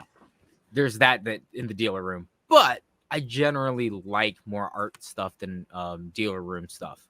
Like, there's the official stuff that I like, that I need, that's like, you know, Nendoroids, figures, Blu-ray box sets that you won't ever get, custom order, stuff like that. But then the rest, it's like, all right, well, I don't really want the rest of the official merch stuff. Like, I don't need your fucking keychain of this character. Alex, if you're gonna show off, I guess I might as well get my stuff and show off as well. Go ahead. ahead. You bought way more than I did. So I do want to point out that a lot of the stuff that I ended up getting, I got with the knowledge that here in about a month and a half, I have to move. So number one, I didn't buy as much as I normally would have, and all the stuff I bought is going to be easy to move. But anyway, I want to show off the cutest thing I bought. Peanuts. Oh, give me Best daughter. give me your peanuts. Starlight to Anya. Yeah, she's wearing the scarf. That's I cute. don't remember her ever wearing a scarf like that in the show. Well, it's cool. He doesn't have a It's very scarf in cute. the show. It's very cute. No, she does wear a scarf in the show. It's a I believe it's a red one, actually. It may very well be, but you know what? It's I very don't cute, remember. and I like it. Go away, Anya. You know what? Maybe it's time to rewatch Spy Family. What a Season great 2 reason coming- to watch it. As if you Season need 2 more. coming back in this fall. That's Is it? true. Yep. Yeah. Oh, shit, I gotta. And then the movie after perfect that. opportunity. Yeah, the Perfect movie is opportunity to coming out in rewatch the December. show. Yes. Is it coming out in December or January? I don't. At least in remember. Japan, it's coming out in December, I think. We probably won't get it until like March or April then. So I all the rest of the stuff. Yeah, I think all the rest of the stuff I got in Artist Alley. That plushie is the only thing I bought in the dealer's room this year. Nice. So the first thing I bought, it's a wall scroll. I'm not going to open it because again, I have to move in a couple of weeks, but I hope you can see what it is. Oh, It's Ina. It's Ina. Ina. I know it's kind of fucking blurry, but that's what it looks like. And then all the rest of the stuff, I also got this bag also. I bought a lot of VTuber stuff, as you will probably tell. shocker. But it is all of the first gen Whole Live EN girls on here. And I'll show you Didn't something they- better. Didn't a new gen of EN girls just get It dropped? they Just just came dropped, out. yes. Yeah, it just dropped. That's right. How are they faring so far? Pretty well. I mean, I I've see only a lot of watched clips related to them. I've only watched a couple of the streams so far. I know that but, there's I like like what I see. twins. There's like twins Yes. now. Yes. Yeah, there's They're twins. there are twin VTubers. Yeah. So I was this like, is that's pretty obviously this is my lanyard with my badge on it. But one of the things I did buy in the dealer's room is a little Pekora charm. Oh, is- that's cute. So it's reversible. So you got the laugh on this side, and the smug glasses on the other side. That's pretty I sick. love that. It's actually really cool. I also bought an Iron Mouse charm at the same booth. Our Nice. our little mousy can't Eerie be this moose. cute. Tungsten cat. Tungsten. And Cali charm. Nice. What do you I do love with all charms. these charms? Like when I buy a charm, I actually put it on stuff. Yeah, like a Yeah. keychain. Well, I mean, one of them I put them on my badge. I'm going to put a couple of them on my keychain. Like So- I used to have on my motorcycle keys, I used to have Megamine from Food Wars. Konosuba. Oh no, No, the Megamine. real Megamine. from Food Wars. That's the worst Megumin. I know, Wow. right? They hot ran take. out of Erica. That's why. Or Ah, Arena. I wanted Arena, but they were like, "Oh, we're sold out." I'm like, "Damn See? you, Sentai!" You're not even a Megumin stan. But I like her too. She's cute. hmm. Oh man, That's Yeah, supreme. John froze. I like That's it. a nice I like freeze this face. Can we just keep I it? like that Oh freeze no, it frame. came back. Oh, we need a sticker of that. That was a Yeah, good right? freeze frame. So the image of the Whole Live Girls that was on the front of the bag, I also got as a desk mat, and it is a huge desk mat as well. Ah, That's a lot of ass. Oh my god. yeah, I know, right? Right, that's the first thing he sees. Yeah, I like this art a lot. Yeah, I got that in the artist I alley, appreciate and then the rest. Oh, did you show off the bag? Yeah, he did. Yeah, I showed off the Yeah, bag. he Oh, did. okay, good. And the rest of the stuff I got was just stickers. I also participated in the Artist Alley VTuber stamp rally, Nice. so that was What fun. do you get for doing the stamps? So with the stamp rally, there were 6 artists in Artist Alley that were participating, and they did all pretty much sell mostly VTuber merch. So if you bought at least $10 worth of stuff from the booth, you got a stamp on here in this card, and then you could take this card to any of the 6 booths and get like a little prize pack for completing the stamp rally. Nice. So see, I also got some more. This is for my car because I needed to weeb up my car a little bit. But I got my 4 What's my Hololive car? Oshis as vinyl stickers. I got Ina, Oh, those are some nice stickers. Miko, Pekora with a fucking RPG, and Dad. Hi, Dad. Hi, Dad. This is the prize pack you got for doing the stamp rally. It has 1 item from each of the 6 vendors that were taking part. I also got me and Ida both got this same sticker, which we're both going to put on our cars. It's Aw, Kiara little saying, "Listen shit. here, you little shit." I mean, That's pretty Classy, cool. you could use it as a play mat. I mean, yeah, you could use that as a play mat instead of a desk mat. And then the last thing I I got don't know, was bro. I don't think that's regulation. I'm think sure I'm they'll joking. waive the rules. You think I'm joking? You Yeah, really you're do not. think I'm joking. I the know problem you're is I know not. you're not. No, and the last thing I got was this little Ina stand. That's pretty cute. Hey. That was it. That's all I got this year at Otakon. Well, I'm your glad mother's you right. did. You There did go really to wasn't much war call during it. the auction It really house. doesn't. Oh no, I made a conscious decision. I did go look at the stuff that was going to be part of the auction, but I never signed up. And on Sunday, I never even went anywhere near that place because I knew the Good. second I did, I'd be spending $800 fucking dollars in this place. Freaking the fry meme. Shut up and take my money. Yeah, really. That's Alex. Y'all don't understand. When it comes to auctions, I get fucking hella competitive, especially Yeah, when we it's can something tell. I really want. I have it on film. I captured it on film. Yeah, and then you got we told know. to stop filming. Okay, all right, my It was turn. entertaining. So there was a very special booth that both me, Astolfo, and Ida liked a lot. It was a trap booth, and I'm planning on getting more, but You can't show the porn. I'm not showing off. Boys make better girls. Oh my god, no. I mean, he's right. I have no words. No. Gross. Fetch me my alcohol. Hey, I'm way ahead of you, man. I'm way ahead of you. And there's a. I was about to ask what were you drinking this past hour. Peach mead. Oh, actually, Yeah, it's really good Nice. I'm gonna shit. go get my. I'm actually gonna go get something. There's I was gonna actually talk about. So Okay, go continue. ahead. Please continue. No. Yeah, just continue without me. I'll be right I'll back. continue. There's also a third one, but I can't show that for not. It has safe for actual work dicks and reasons. balls on it. It doesn't, but Should they be worried? you see a I'm lot of worried. ass, Hmm. like a lot of ass. So just for safety reasons, I'm not going to. The Sinnoh region poster, I just love the art on this. It looks That's pretty sick. fucking beautiful. I almost sat on Pretty this thing cool. in his hotel room. Almost. Classic. Fucking of course, Alex. I mean, shit happens, man. They Don't leave your posters judge out. me for this, but I was like, this is. I judge you for many other things, Chanoda. Don't worry. Yes, but you judge me for this too because it's super goddamn gay. But It is. That is very gay. It's Karu hold and on. Shinji. Hold on, this has this in here, which I forgot about. Or the tips This was very touching. gay. Their Yeah, lips look are at- almost touching. It's so gay. I love it. Damn. Yeah, and also same artist as can't- selling a Medusa. I think it was the same artist. Oh, Can't nice. take him anywhere. Yeah. That's pretty cool.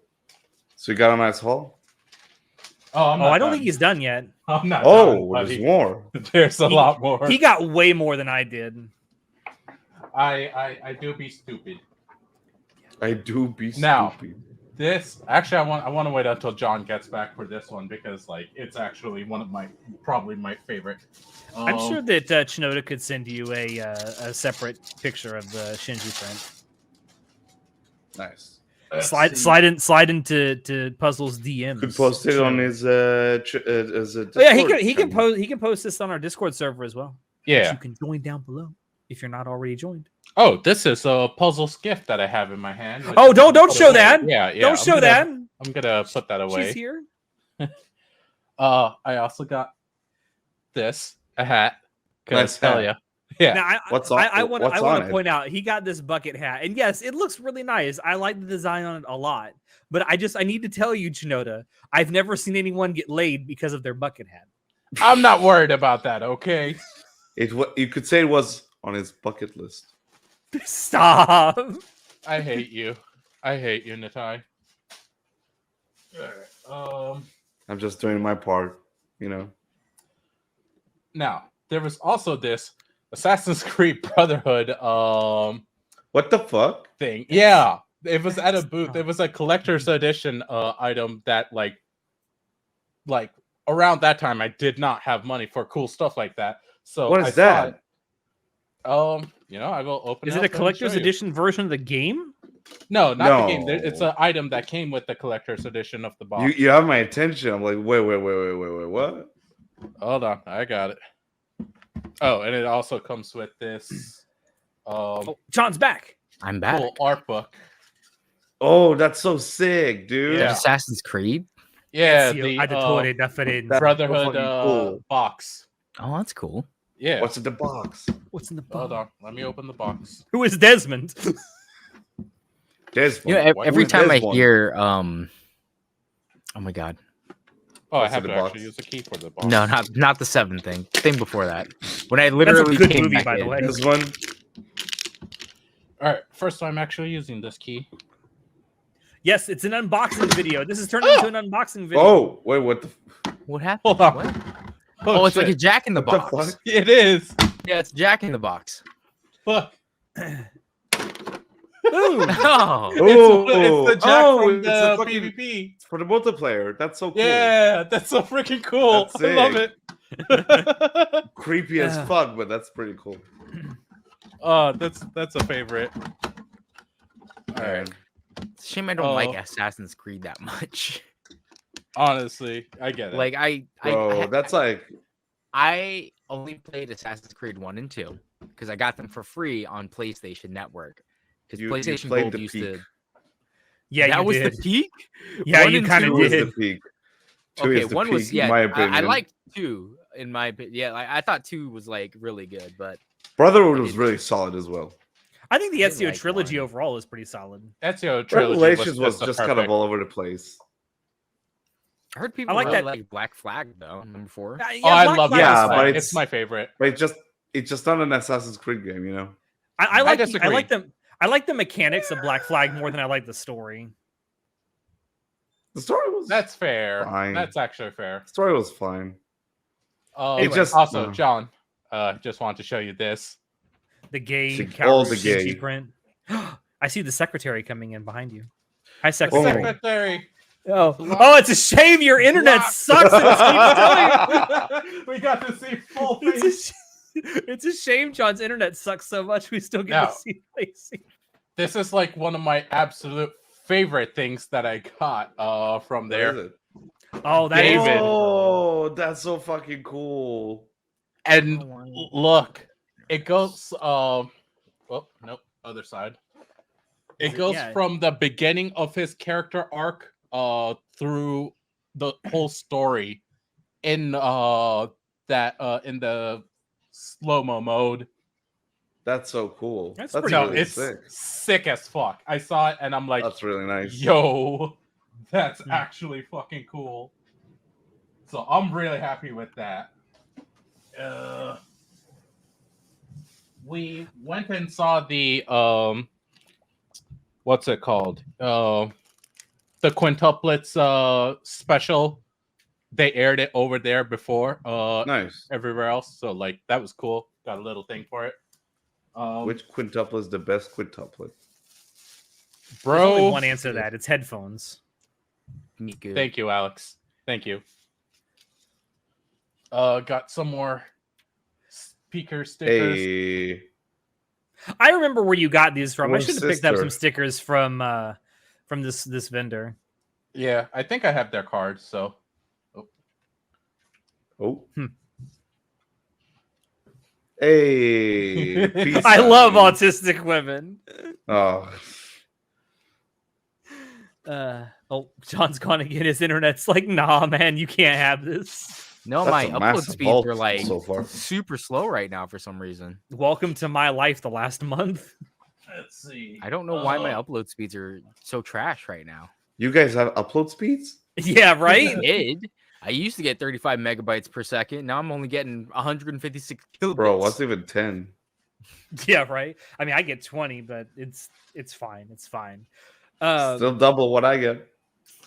I can't really complain, I guess. All right, hold on. Almost done. Gamer Subs Cup. You got a Nice. New waifu cup? design. New waifu design? Yep. Oh. They haven't released this yet. It's on the pre-order. Some more stickers. This Ugh. dude bought a lot of stickers. I did.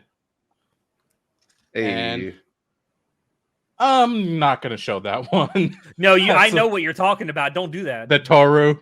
Yeah, don't do that. Yeah, I wasn't gonna show the Toru. This is acceptable. Yeah. big honkers. Look, it's worst group. Wow. Wow. Where's the okay. lie? Ram is better than Rim, just say. Legit.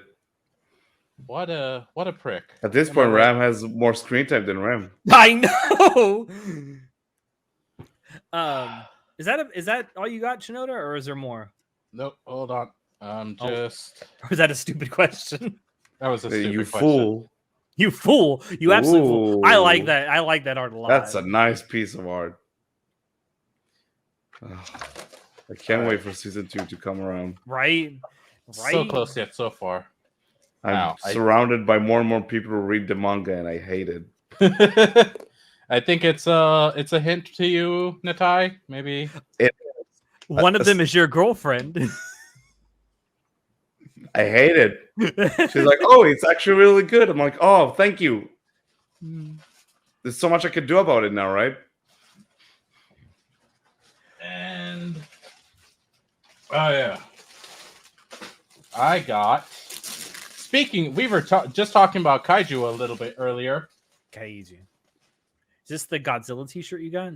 It's the Mecha Godzilla T-shirt that I got. Man, look at that big boy. That's a pretty nice piece of art. Nice. Right. And I also got 2 more Dockies, but Don't show I those. can't show them. Don't Alex do that. knows What do you mean exactly why. Duckies? How many duckies do you have so far? He's got a Now whole it's harem. up to 6. He's got a whole harem. Where do you I have put 6 all of Dockies them? now. He Huh? fucks them. What do you think he does with them? Okay, so I don't know if you got any more, Chanoda. I do want to move No, on to no, Natai because Natai has to No, go so soon I was because about to he's say falling asleep. because I'm gonna probably take a leave. I'll save my shit for like next WTF. I Well, just want no, to stick no, around for the Otaka stories. No. I want you to talk about London because I feel like you can talk about that really quickly, and that's coming up soon. Okay, that I'll talk about this, and then I'll probably have to head out. So PSA: if anyone who's listening or watching or whatever is going to be in London during the 27th show of All In AW All In, come hang around. Come, like, I don't know, like if people want to meet up, like hit me up on Discord. I'll be down to like. butt. Thank you. I'll be down to like go have a drink after watching because it'll be fucking great. I'm super pumped. AW is coming to London. It's the first ever wrestling show I ever went to see live, to watch live. It's not your Really first time fucking in the UK, excited. though, right? It's my second time in the UK. Yeah. Also, they just announced they sold like 80,000 tickets, so it's gonna be. Damn. I think it's the biggest thing I've been in a group of people with. I suppose. I think 80,000 people at Wembley. Yeah, it's gonna. I think the max tickets they're selling will be 84,000. So like they're short of selling out, and to still have 2 weeks left for the show. So who knows? Really fucking excited. It's kind of crazy that it's actually happening. Really excited to go and watch it and see some of my friends in London as well. It's gonna be great. Like I've never been to like such a big show ever. So like I have no idea what to expect in terms of the actual experience of going there. But like I'm sure on the next crazy WTF you can actually talk about what it was like. yeah, that's the plan. It's insane seeing a company that I've been following for the past 4 to 5 years and be like, oh, I'm actually gonna be there for a showing of them. It's insane. But I hope you have I'm a great really time. excited. Yeah, thank you. I'm sure it'll be great. It'll be a nice mini vacation as well, just going to London again. Seeing some friends, hanging around, drinking a lot. Oh, I'm sure yeah. there will be copious So many alcohol pubs. consumption. So many Bangers pubs, and bro. mash, shepherd's pie. Oh, You're gonna gain like another like 10 to 15 pounds from this trip. Yeah. I'll ask someone to throw me off the top rope. I'll lose some weight on the way down. It'll be Speaking of it'll be drinking great. alcohol, one thing I What wanted did to you bring bring? up. What did you bring? The Monster alcohol. Monster turned 21 and made alcohol What the fuck? When did they do Ooh. that? I didn't hear about this. Does it like say a month Beast? ago or something. Yeah, it says Beast Unleashed. It's 6% alcohol, and right now they have 4 flavors: peach, berry, white haze, and mean green. Mean green it tastes you like original tried it yet? Monster. White haze tastes like and they're all sugar free. Okay, we're not sponsored by Monster. Monster, please sponsor me. Just me. Monstrous. Just And, me. The drinks, the alcoholic drinks taste just like their regular energy drink beverage, except it tastes like alcohol at the end, and they're really Oh. fucking good. I'm like, bro, So I can it's like get Monster wasted with a on bite. Yeah, a Monster with a bite, and I'm just like, Monster I with a am bite. shocked. I'm utterly shocked that they recreated the taste of Monster as an alcoholic drink. Now, very fortunately, these do not have caffeine, so we're not going down the whole Four Loco route. Oh But god. these are so fucking good, dude. Can you send them to Israel so I can try them? I'm pretty sure the ATF will have problems with that. Yeah.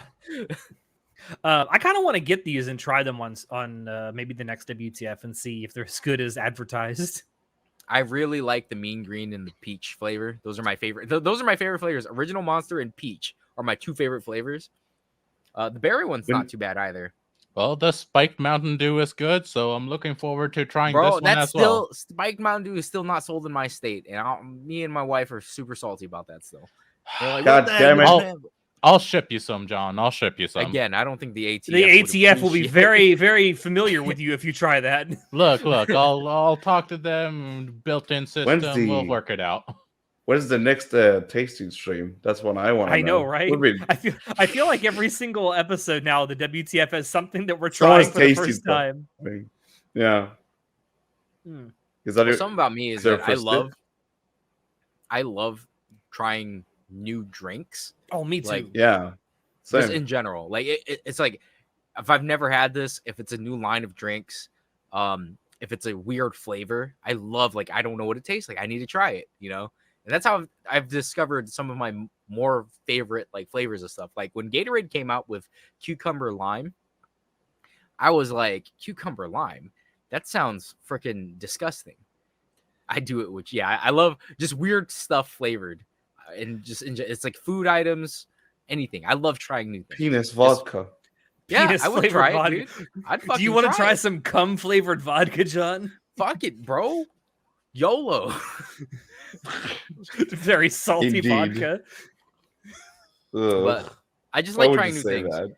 So like, but the cucumber lime Gatorade, like I remember when that first came out, I was like, I only drank like fruit punch and whatever glacier freeze, I think.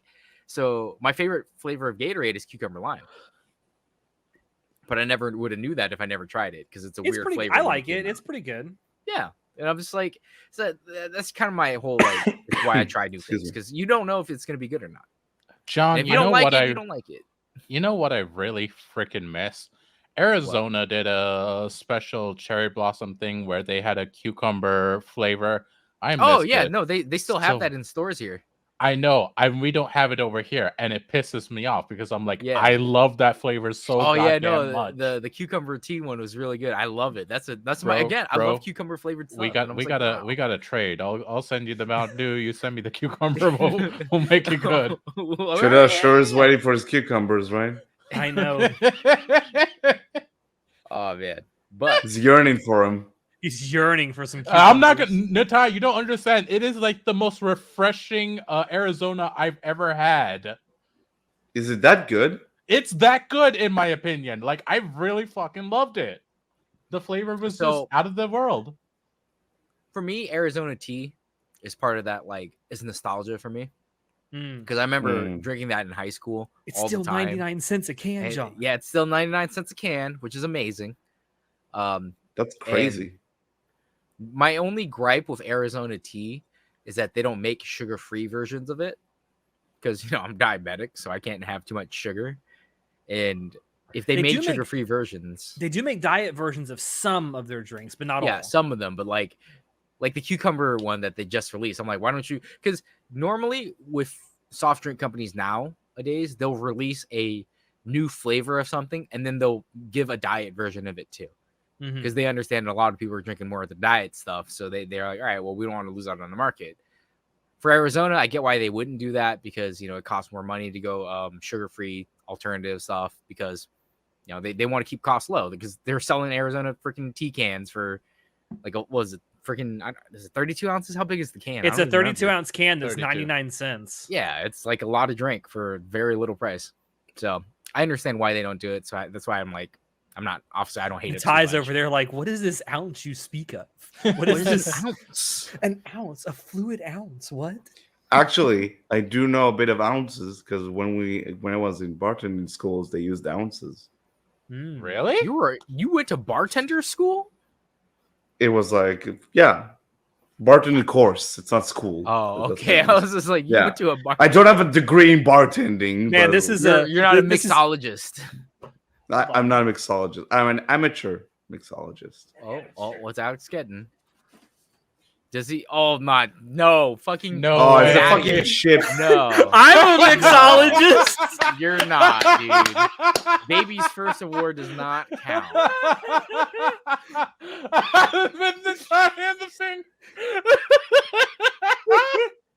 Good night. Goodbye. See you in the tie. Damn, Bye, we Natai. went out with a bang. Let's go. Oh, John. what a champion. What a Cheers. champion. Cheers, mate. Drop water. I do kind of want to try it though. It sounds like it's good. I mean, I've never actually had regular Monster before, so I really don't have a baseline for what they're supposed to taste like. But you add alcohol to anything, it's got to be good. I like it a lot. Just because it tastes like the regular Monster stuff with just a bite of alcohol at the end. So I can pound these down like no other. And you will turn red like a And fucking strawberry. They're sugar free. No caffeine, sugar free. I'm like, oh man, this is Which is great. weird because alcohol is just fermented sugar. Yeah. I mean, there's sugar. There's no added sugar. No added sugar. Okay. All right. So Well, no, there's sugar added, but it's sugar-free sugar. so I want, since you're already talking, John, I got to ask you about something. How up? was Barbenheimer? Okay, so me and the wife did Barbenheimer. I didn't know Which that one was did you do first? Barbie first. You have to go to Barbie first, then you got to go Oppenheimer. So, first and foremost, we decided we were going to do Barbenheimer a long time ago because we're like, oh, they're releasing on the same day and we want to see both. So we had to wait for like a day where I had off and she had off that we could actually do this. And I didn't know that that was a meme. Barbenheimer was an actual meme where people went to Barbie dressed in pink, then would come back dressed in black to go watch Oppenheimer. Mm-hmm. And I was so confused. I was like, I saw so many people dressed up like Barbie, like super pink and all that. And I'm like, oh yeah, because it's the Barbie movie. People were doing that for the lulz. But I didn't know about the Oppenheimer thing. And I was just like, what the heck? That's so weird. But I didn't know anything about the Barbie movie going into it, other than Margot Robbie was going to be the generic Barbie. Mm-hmm. And that was it. That's all I knew. And I had zero expectations going into it. I didn't know what to expect. I honestly really liked the Barbie movie. I've heard a lot of fantastic things about it. For everyone I've talked to about it says it's shockingly good. Because it's like there's meta humor, meta commentary. It calls a lot of things out in society. Folks, it's a satirical movie. Well, And someone that's what I really described it liked to about me. Someone described it to me as like it's a movie with a message, but it doesn't preach to you. No, because it's using satire to get the message across. Like, if you ever seen Oh, he's gonna unlock This Is another America. memory. This Is America, the movie that came out back in like 2006, 7. Never even heard I don't of think it. I ever actually watched it, but I vaguely recall what it was. So, well, have you seen Idiocracy? Yes. Okay, That's a fucking so- fantastic So you know how movie. Mike Judge does the satirical like commentary? Yeah. Barbie is kind of similar in that vein. It has Mm. super comedic moments and it does a lot of satirical comedy and a lot of bits. And I absolutely loved it. Like the fucking Kens and the Ken War. There's some moments where it's just, bro. You haven't I'm seen planning on Barbie. seeing this movie, but wow, okay. I recommend watching Barbie. No, I was really gonna liked I it. was gonna My go see it. only gripe with the Barbie movie is that they did not play the original Barbie song by Aqua. Oh, Barbie Girl. Yeah, the Barbie World song. And I was just so disappointed. They have a remixed version of it at the end where I believe it's Nicki Minaj and someone else. They have a remix version with it with Aqua doing the Barbie World song, but it's like it's a rap hip hop version. I'm just like, I just wanted put the original pop dude. version in. Yeah, I wanted the original version. Like, what the heck? That's all I wanted, but they didn't care. And I was like, okay, whatever. But the movie itself was really good. I liked it. Now, did you saw both of these movies on the same day? I did. So we went to lunch, and then we went to see Barbie, and then we went to dinner, and then we went to go see Oppenheimer.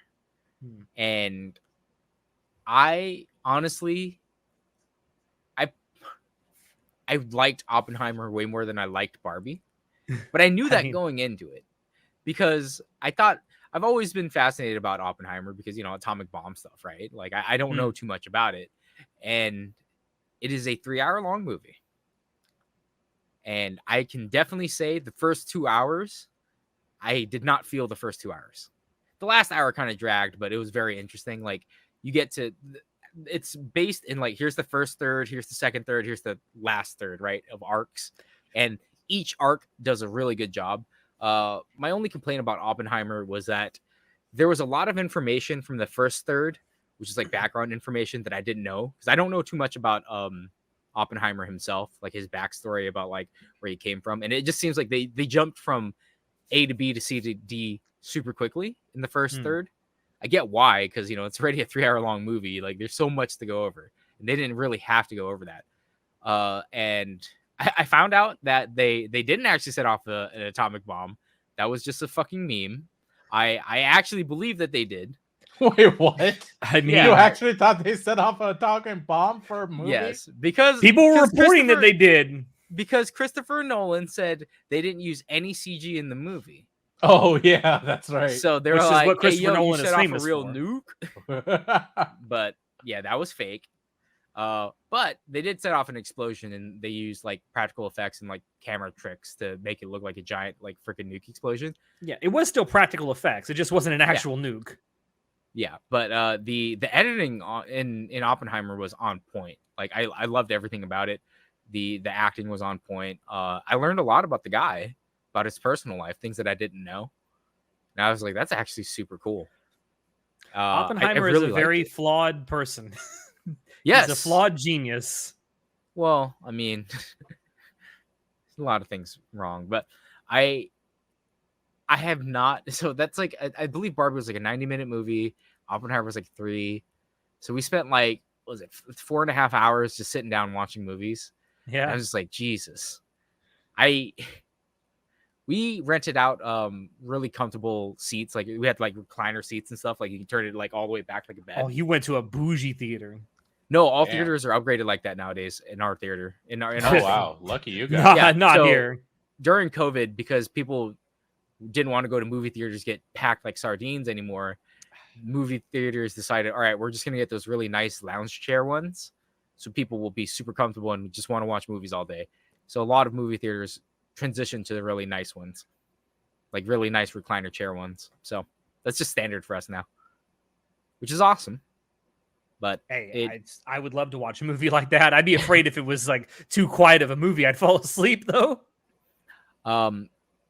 Yeah, I'm excited for the 5-hour director's cut of Christopher Nolan. Please, I want to see more. Oh, I read when you wrote that down, and I there was an interview that I saw. I don't know if it was Cillian Murphy or Christopher Nolan himself that was giving this interview. But it was one of those two, and they said that there really aren't deleted scenes in this movie. Like almost everything that you see in the movie was on the script and shot. Oh wow. Okay. Oh shit. So there's like maybe some establishing shots here and there that were cut out, but that's pretty much it. I just wanted more. I wanted to learn more about the guy. You wanted The Irishman. You wanted like a 4.5-hour movie. Yeah, exactly. I don't mind long movies, so I don't mind long movies as long as it's like, you know, the Done plot. well. The plot like is necessary for it. People definitely fell asleep though. Like on the when we hit the 2-hour mark, there was a moment where the nuke's going off and everything's silent, right? For for effect, and you just hear some dude just and then the nuke goes off, right? And because of how far away they are, the sound doesn't go boom right away because sound travels way slower than light does. So then when the boom comes, I saw the dude go. And I'm like, yeah. First, you missed the actual nuke going off, but the sound woke him up because it was loud. Something very similar happened to me a few years ago when I went and watched 1917 in theaters with my mother, and she didn't sleep very good the night before. And like halfway through the movie, there's like a more quiet part, right? And there's a part where the sound actually cuts out a little bit, where there's like explosions going on all around the main character. And all this is going, I'm like glued to it. All of a sudden I hear my mom sitting next to me going, I'm like, no. And then of course the sound comes back in, and the first thing is like boom, and she goes I was actually, me and Tommy went to see Oppenheimer together, and like there were no seats available, like nothing except the front row. We went to watch Barbie and Oppenheimer 2 weeks after release.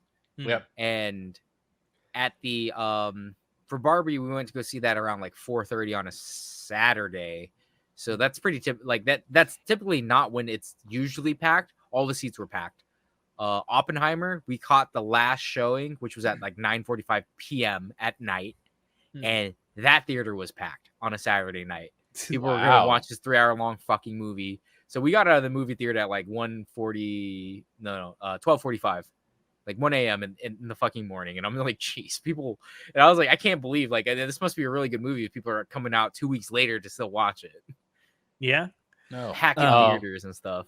But yeah, me and Tommy were in like row 1, row A, whatever, for it. Oh, and so you were all the way up front like this. Yeah. We were just like watching and like full sound right in front of us. Oh, It was an experience. I'm sure. but yeah, I loved all the practical effects and I loved all the sound effects. It was amazing. Man, practical effects for the win, man. Like, for real. I know that CG can really help fill in gaps, but God, practical effects hold up way more than CG ever does. It just feels so much better. Yeah. I mean, the Warcraft CG stuff was pretty cool. I like that. Yeah, in For, like, that fantasy instance, stuff like that. Yeah. yeah, for stuff like that, I can see why you would use it. But I mean, like, I don't know, models and shit like that works so well. I liked Einstein and Matt Damon.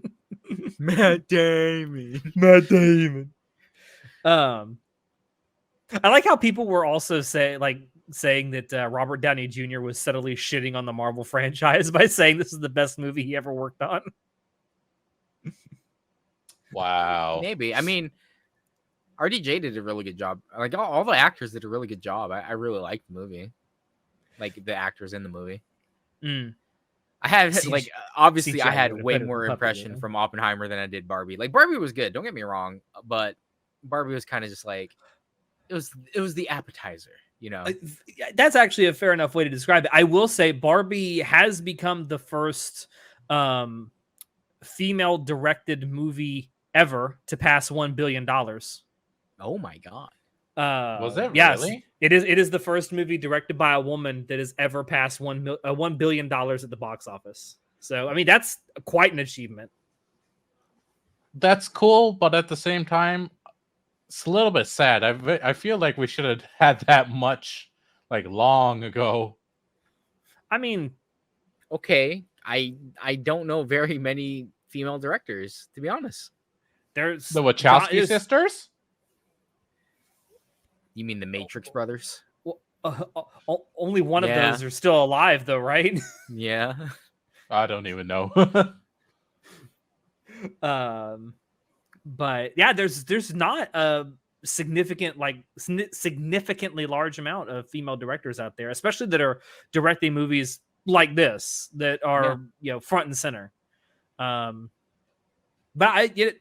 Hey, obviously it was something that works. I haven't seen either of these movies yet, but I certainly plan to. And I look forward to it. I don't think you would last through Oppenheimer. Me? You're gonna have to get I think you're gonna have to get that on DVD, bro. I feel like I might wait until that's on some kind of a streaming service to watch it. That way I can actually pause and get up to go pee. Honestly, yeah, I would recommend that. I needed to. Like at some point I was like, all right, I need to go use it. I'm just Ken. But are you Knuff? I'm Knuff. Are you Knuff? Oh my god. My god. The movie is so full of dumb moments, but it's good. It's entertaining for sure. I didn't regret watching it. I think that the fact that these movies both came out on the same day and they were almost like advertisements for each other is good for cinema. Like I think we need more like happenstances like this in cinema where you actually have the movies where they're not. It's really funny. So in the last in this last year, there haven't been very many films that have been like blockbuster hits. There's been like outliers here and there. Yeah. But generally, there's been a downward trend in like movies making money. So people in the movie review community and stuff like that, or the review community, were talking about like, are people just tired of going? Like, are people too used to streaming? Do they not want to go to theaters anymore? This and that. And it's like, as it turns out, it's like, no, just make a good fucking movie and people will go watch it, bro. Exactly. It's that freaking simple. I think that franchises like, Marvel and shit have kind of got people drunk on this idea that every movie has to make $1 billion. It's like, no. Oh yeah. A good movie can be something that only makes 100 million or 200 million. It can still be a fucking fantastic movie. Yep. And just by that fact alone, it'll succeed even more than any other movie. Post-credit scene. Bro, when they did the JFK thing in Oppenheimer, bro, I went full conspiracy theory. It was so crazy. Now, what they should have had is Werner von Braun show up in his fucking Nazi uniform and it's be like, I got you. Wow. Did any of you? This is a huge tangent, but I'm gonna go on it anyway. Did anyone see the fucking meme that someone made out of a? It was a tweet that someone made, and I forget who it was, but it's like, I can no longer support SpaceX because I don't think that blah blah blah should be led or should be like our forays into space shouldn't be led by people By who Nazis. are like Nazis and fascists, and it's like the NASA's meme is like sweat. NASA's over there sweating like. Oh. For those that don't know, Wernher von Braun was the first head of NASA, and he was a Nazi. Yeah, he's a member of the SS John. But since we're all I got talking for the movies. Well, since we are talking about movies, can we talk about the writers and actors strike real quick? Yeah, Union power, bro. baby. Let's fucking go. I saw that the I don't remember, it was the Wagger or the Saga. The guys, they were striking outside in LA and they cut the trees. Oh yeah, I saw that. Yeah. The protesters were using the trees for shade because it's like super fucking hot in LA and stuff. And everywhere. Everywhere. It was super hot. So they decided to cut they were like, oh, those are on our property. We can prune the trees when we want to prune them. So they cut off all the branches so there wasn't any more shade for the protesters. And as it turns out, the city was like, you guys never applied for permits to cut these tree branches down. On top of that, you guys also didn't prune them correctly. On top of that, this isn't the season to prune those type of trees. So it's like quite obviously they did this to union bust. This is the city's out there just like and I'm just like please keep fucking up. It's like to everyone else it was obvious that the Hollywood studios were doing this to union as retaliation for union busting, but they were just so sloppy with it. And all I can say is they did not do the research. Fuck whoever decided to cut those trees, bro. Like, you didn't stand up for solidarity. This is why they're treating you like that. And you doing that shit, bro. Like, come on.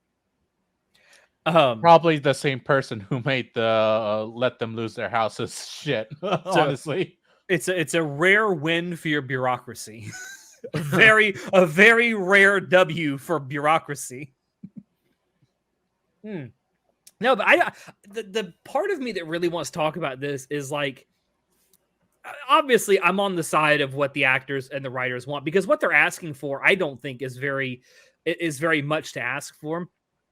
Yeah, stop buying an internet. So, for example, because of the advent of streaming and things going streaming, instead of having to pay, because they don't have. So the thing about when you work in a union is that you have a union book.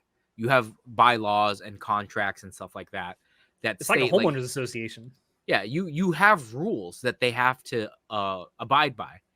So streaming, obviously, when they did the contract, streaming wasn't as prolific as it is nowadays. Yeah, the last time they did this was like the mid-2000s, right? When they had to renegotiate the contract. Yeah. So it's kind of like how internet laws, for example, are 20 years behind because internet was still brand new 20 years ago. Yep. Like we were just getting out of dial-up. Yeah. We're getting into modems and stuff 20 years ago. So all the laws that we wrote for internet aren't reflective of what they are today because it's completely changed in 20 years. And it's the same thing for streaming. Streaming 10 years ago wasn't nearly as big as it is today. Streaming 10 years ago was like, we were lucky to get shows in 1080p. Most of them were 720p. Now we got shows streaming in 4K. But on top of that, it's like, so how they handle the contracts for how they write shows is they get different rates depending on what they write. And they were just getting like pennies. Like for writing one season of a show on like Netflix or something, they're getting like $500. And it's not just the writers, it's the actors too. They're getting very low residuals. Everyone's getting streaming shows. Because it's like their contract never stipulated anything about it. So it's like, well, we can only give you money for what the contract says we're supposed to give you money for. So any of this additional revenue, we can't give you. I found out recently, someone reported that, like how Netflix has been kind of pulling like Korean entertainment west. They've been signing like Korean writers, Korean actors and stuff to do shows like Squid Game, for example. Yeah. Do you know that they, for a majority of the stuff that they've been doing this for, they're not paying zero residuals to any of the Korean creators because they Does don't not have to. surprise me whatsoever. Yeah, no, they don't have to. No. I'm like, God damn, talk about slave labor. Yeah, I'm, again, I've been really radicalized with union stuff ever since I joined a good union, and I've realized, like, fair pay for fair work. That's the point, though. Good union. You got to be in a good union, because there are some unions out there, and I'm sure, John, you'll agree with this, that are run by some very shady people.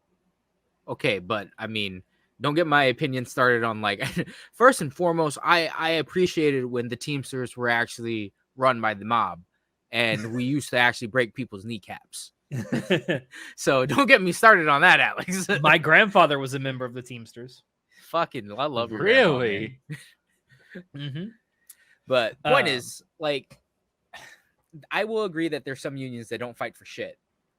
We have some unions like that as well that I know of in my company, where it's like they're a different type of union. They don't fight for shit, and it sucks. They just fight for their paycheck as a union leader.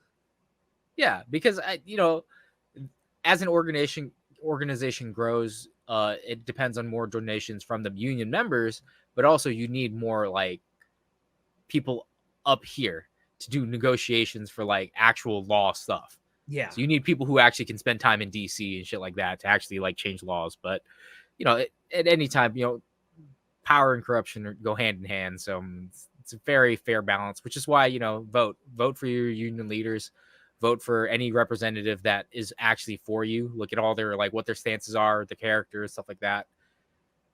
Yeah, it was announced VFX. last week that the VXF team at Marvel is unionizing. Good for them. I'm so happy for them. Yeah, I saw that. Yeah. I think I don't remember exactly, but if I recall, in the article that I read, it was a completely unanimous decision. Good. But no, the thing I wanted to talk about is, like, so the studio side of this, or at least the I guess the non-creative side, the business side of this whole strike, is not doing itself any favors with letting these, like, 80-year-olds go out there and actually tell the truth. It's because you gotta understand that business was done in a way where everyone knew what was going on, but no one spoke the truth. Like, this is the part that you don't say out loud, but everyone knows. It's implicitly known that everyone knows it's like this. Yeah. But they're just so unabashedly, like, they don't care. They're like, so what? We can starve you out. It doesn't matter. We have way more money than you. And it's true. Well, now with the advent of AI, where you actually have a legitimate shot of getting replaced. Now, I'm not saying that it's going to be better or worse. It will, most certainly probably will be worse. But the idea that, they could get replaced by AI is now more so than, like, 10, 15, 20 years ago, is an actual palpable, like, possibility. I don't know, bro. I've seen the AI pump out articles, and I'm just like, this is an AI article. So. I'm saying it's going to be shit, but that's not going to stop the studio from pumping them out. That's true. It's not going to stop them, but they're just going to pump out Marvel movies, and they're shit. Well, they're just going to keep losing more money. Like, Disney's feeling it, Pixar's feeling it, where they're pumping billions of dollars into funneling billions of dollars, of hundreds of millions or billions of dollars into movies, expecting dividends. They don't get anything back. I think I saw this on Twitter a couple of days ago, where someone was pointing out, like, futurist in 1958, robots and artificial intelligence are going to do all the hard jobs when you get, in the future, so everyone else can be creative. And it's like, today, all the robots and AI are doing the creative jobs, so you can go slave away. Yeah, it's bullshit. But yeah, no, this is not the future we were promised. Yeah, it's really shitty. It's like, people should get paid for their work. Obviously, you negotiate how much you get paid for how much work you do, but people getting, like, 5-cent residuals for being a main character on a streaming show that did remarkably well is kind of bullshit. Yeah. Like, there are literal, like, very specifically, I'm going to say for Netflix, because of their hit shows like Stranger Things, people got Netflix to watch it. Yes. You got so many people, and it's not just that. It's things like, it was kind of disgraced now, but House of Cards, you have Orange is the New Black, all these kind of shows that got people to sign up, to keep watching and watch all their other shit. And these actors and obviously the writers too are getting like these 5-cent residual checks every month. It's like, I think you deserve a little more than that. Did you know that Kevin Spacey was cleared of I did hear that in court. He was cleared of all the charges. Yeah. What? Like they had a very long trial and all that. I mean, possibly. Money talks, John. Money talks. Possibly, but yeah, no. That's apparently crazy. Cleared of all charges. Like, regardless of whether he did any of this stuff or not, he is going to be infamous for being the only person ever to come out badly. Oh yeah, no. His whole excuse for these allegations were, well, I'm gay. I'm coming out, guys. Yeah, that's not a reason to rape kids, Kevin Spacey. It's certainly not a good reason, that's for sure. But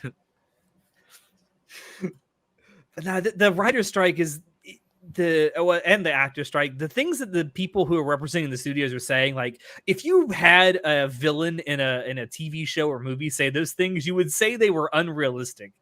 Here we are. Yeah, no, that's like it's like, goddamn, you make Stalin look good, Bob Iger. You really do. Damn, Bob Iger. Damn, it's true though. Strong feelings. It's true. I think I would rather have Joseph Stalin as my boss than Bob Iger, because then at least I know Stalin will have the gall to kill me if I fuck up, and I don't have to deal with this shit anymore. See, if at least Stalin was my boss, then I could be a shoe manufacturer that could somehow become a bureaucrat. So I feel like I have way more, man. Like, a more lateral movement under him, really. Yeah, Bob Iger and Disney are the true villains. You're not wrong. You're not wrong. Disney's been a villain for a long time. Actually, ever since Walt died, Disney's pretty much been the villain. Well, good news is they've been losing a shit ton of money on their ventures because they just keep not being able to reproduce Frozen 1. Yeah. Dude, they've been chasing that white dragon since Frozen 1. They really have. They really have. Really sad. That and fucking the 90s, man. They were fucking the shit in the night. Lion King, Toy Story. It was because they were the only ones around, bro. They had literally zero competition. Honestly, and then DreamWorks came in. DreamWorks came in with Shrek, and that was really what opened people's eyes. Like, wow, other people besides Disney can make good animated shit. Oh, someone's knocking on the door. I mean, they don't know that I'm live streaming. Hold on. I mean, to be fair, I want to say that Japan's been making really good animated shit for a long time. Yeah, but the crowds over here didn't realize that. They killed copyright. They absolutely did, because Disney refuses to let go of Mickey Mouse. The goddamn One day bastards. Mickey Mouse will be in the public domain, and I can't wait for that day where we just get copious amounts of Mickey Mouse getting fucked. I mean, it exists in the vaults. It exists. The whole writer's strike and actor strike really just got me crazy. So I don't know what John is doing, but I do want to go ahead and move on to something else. Chanoda. Okay. I want to talk about something with you, because you and I are going through something very similar right now. And no, we're not, because you know where you're going. Okay, yes, we are both moving soon. I already know where I'm moving. Chanoda doesn't. Yeah, I'm literally crashing on my friend's couch right now. At least he has a great setup, though. Yeah, at least I have a fantastic setup. I'm very happy about that. But no, I mean, I'm still trying to find a place. God damn, everything's expensive and no shit. I couldn't find a place here in Central Florida or anywhere in Florida for that matter that didn't want less than like $1,600 a month for a 1-bedroom apartment. Like I could not do that. I literally could not, because after that, whew, be too much. No, it's just getting more and more expensive to live, and just the cost of rent alone, it's beyond ridiculous. To answer your question, Classy Liz, is no, I'm not moving out of Florida. You can look at this positively or negatively if you want. I am moving back in with my parents.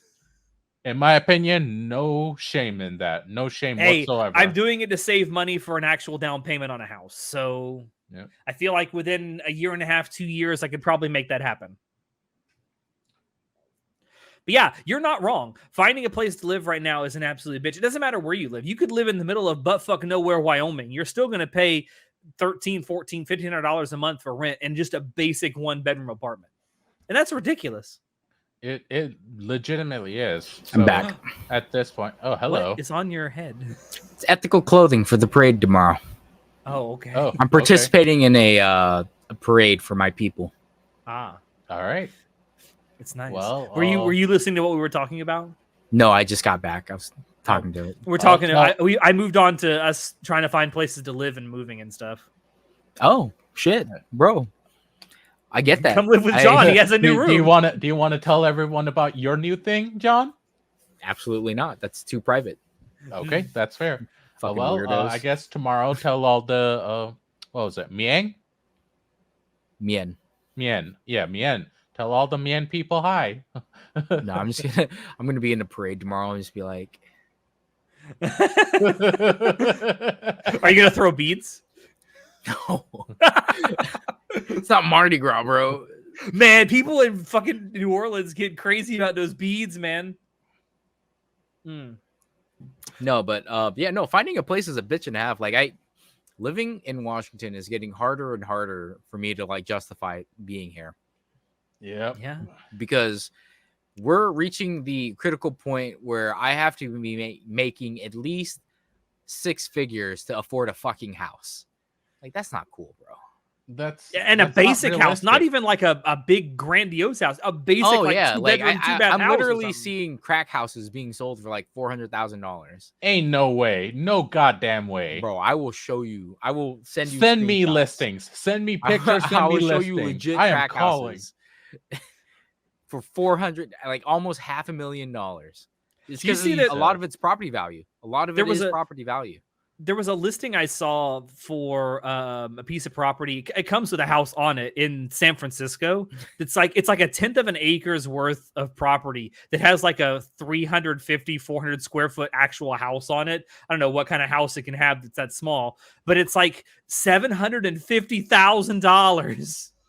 Or when is the housing market going to crash? Never. If the banks have anything to say. I need this bubble to just blow up like a It's not goddamn going to pop Oppenheimer because the banks nuke. don't want it to. So the feds aren't going to let it happen. Of course they don't, because they'll just get bailed out again if it does. Yeah, and the Fed don't want that to happen. So they're just like, all right, we're not going to let it crash. We're just going to let people suffer and be homeless.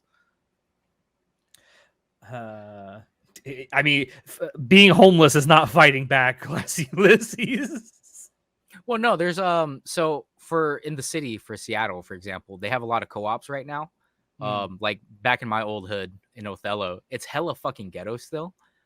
But there's a co-op there where it's like it's 98,000, I believe, for the unit to live there. It's like a condo. And it's only, I say it's only, but it's like $2,800 a month. And I'm like, well, you own it for only 100,000, so because it's a co-op, so you all buy in for the building and stuff like that. How Yeah, that works. And then you So just have to pay. it's kind of your like a boarding HOA house. dues. It's like a boarding house that you're actually paying for, not renting. Yeah, what I thought was crazy was that first of all, this is in Othello. I'm like, bro, these streets is ghetto as fuck. Like you live in a nice ass high rise, and then like here's the bottom floor where all the fucking drug dealers are. I'm just like, bro, what the hell? The irony of a You ghetto being named Othello. It's Othello Street. It's because a lot of our streets are named like MLK, Rainier, like named after big figures, and it's like That yeah, was that's a where- Shakespeare reference, boys and girls. Yeah, I know. So like we a lot of the cultured street names are the super ghetto fucking places. That's like the same all over the country, isn't it? I mean, yeah, kind of. Yeah, actually. But yeah, there's really no way to fight back against this like without the government fucking stepping in and doing stuff. I mean, if everyone in the country just defaulted all their loans, that would get people's attention. But everyone's not going to default. Yeah, because then it would just get enforced by, the people who actually own the police forces. They'd utilize violence to get you out of your house because you defaulted. And there's nothing you can do about it. Besides lay down and die. Of course, if you die, Seriously, you don't have yeah. to pay rent anymore. Yeah, then there's that. You don't have Yeah, to pay there's for no, anything like- anymore if you die. There's no good alternative to everything that's happening. All I know is like when people can't afford to eat anymore, what's going to happen, bro? what is that? What's that old We're thing that good. we're three 9 missed meals? meals away from Yeah, 3 anarchy? missed meals. Yeah. Is it 3 missed meals away from anarchy? Yes. Something like that. Yeah. Yeah. I just saying. I would like to amend that though to say we're 3 missed meals and 2 missed showers away from anarchy. I know, man. These people are stinky. Just go to Stinky out Otakon. there. God, Bro, some of those goddamn neck people beards. just I stinky. hate them so much. My Um, nose actually cringed several times. I just had Bro. to go. Let me tell you Ugh. about Unbearable. All right. So on top of the Barbenheimer thing that we did, I also took the wife out to do a adult function.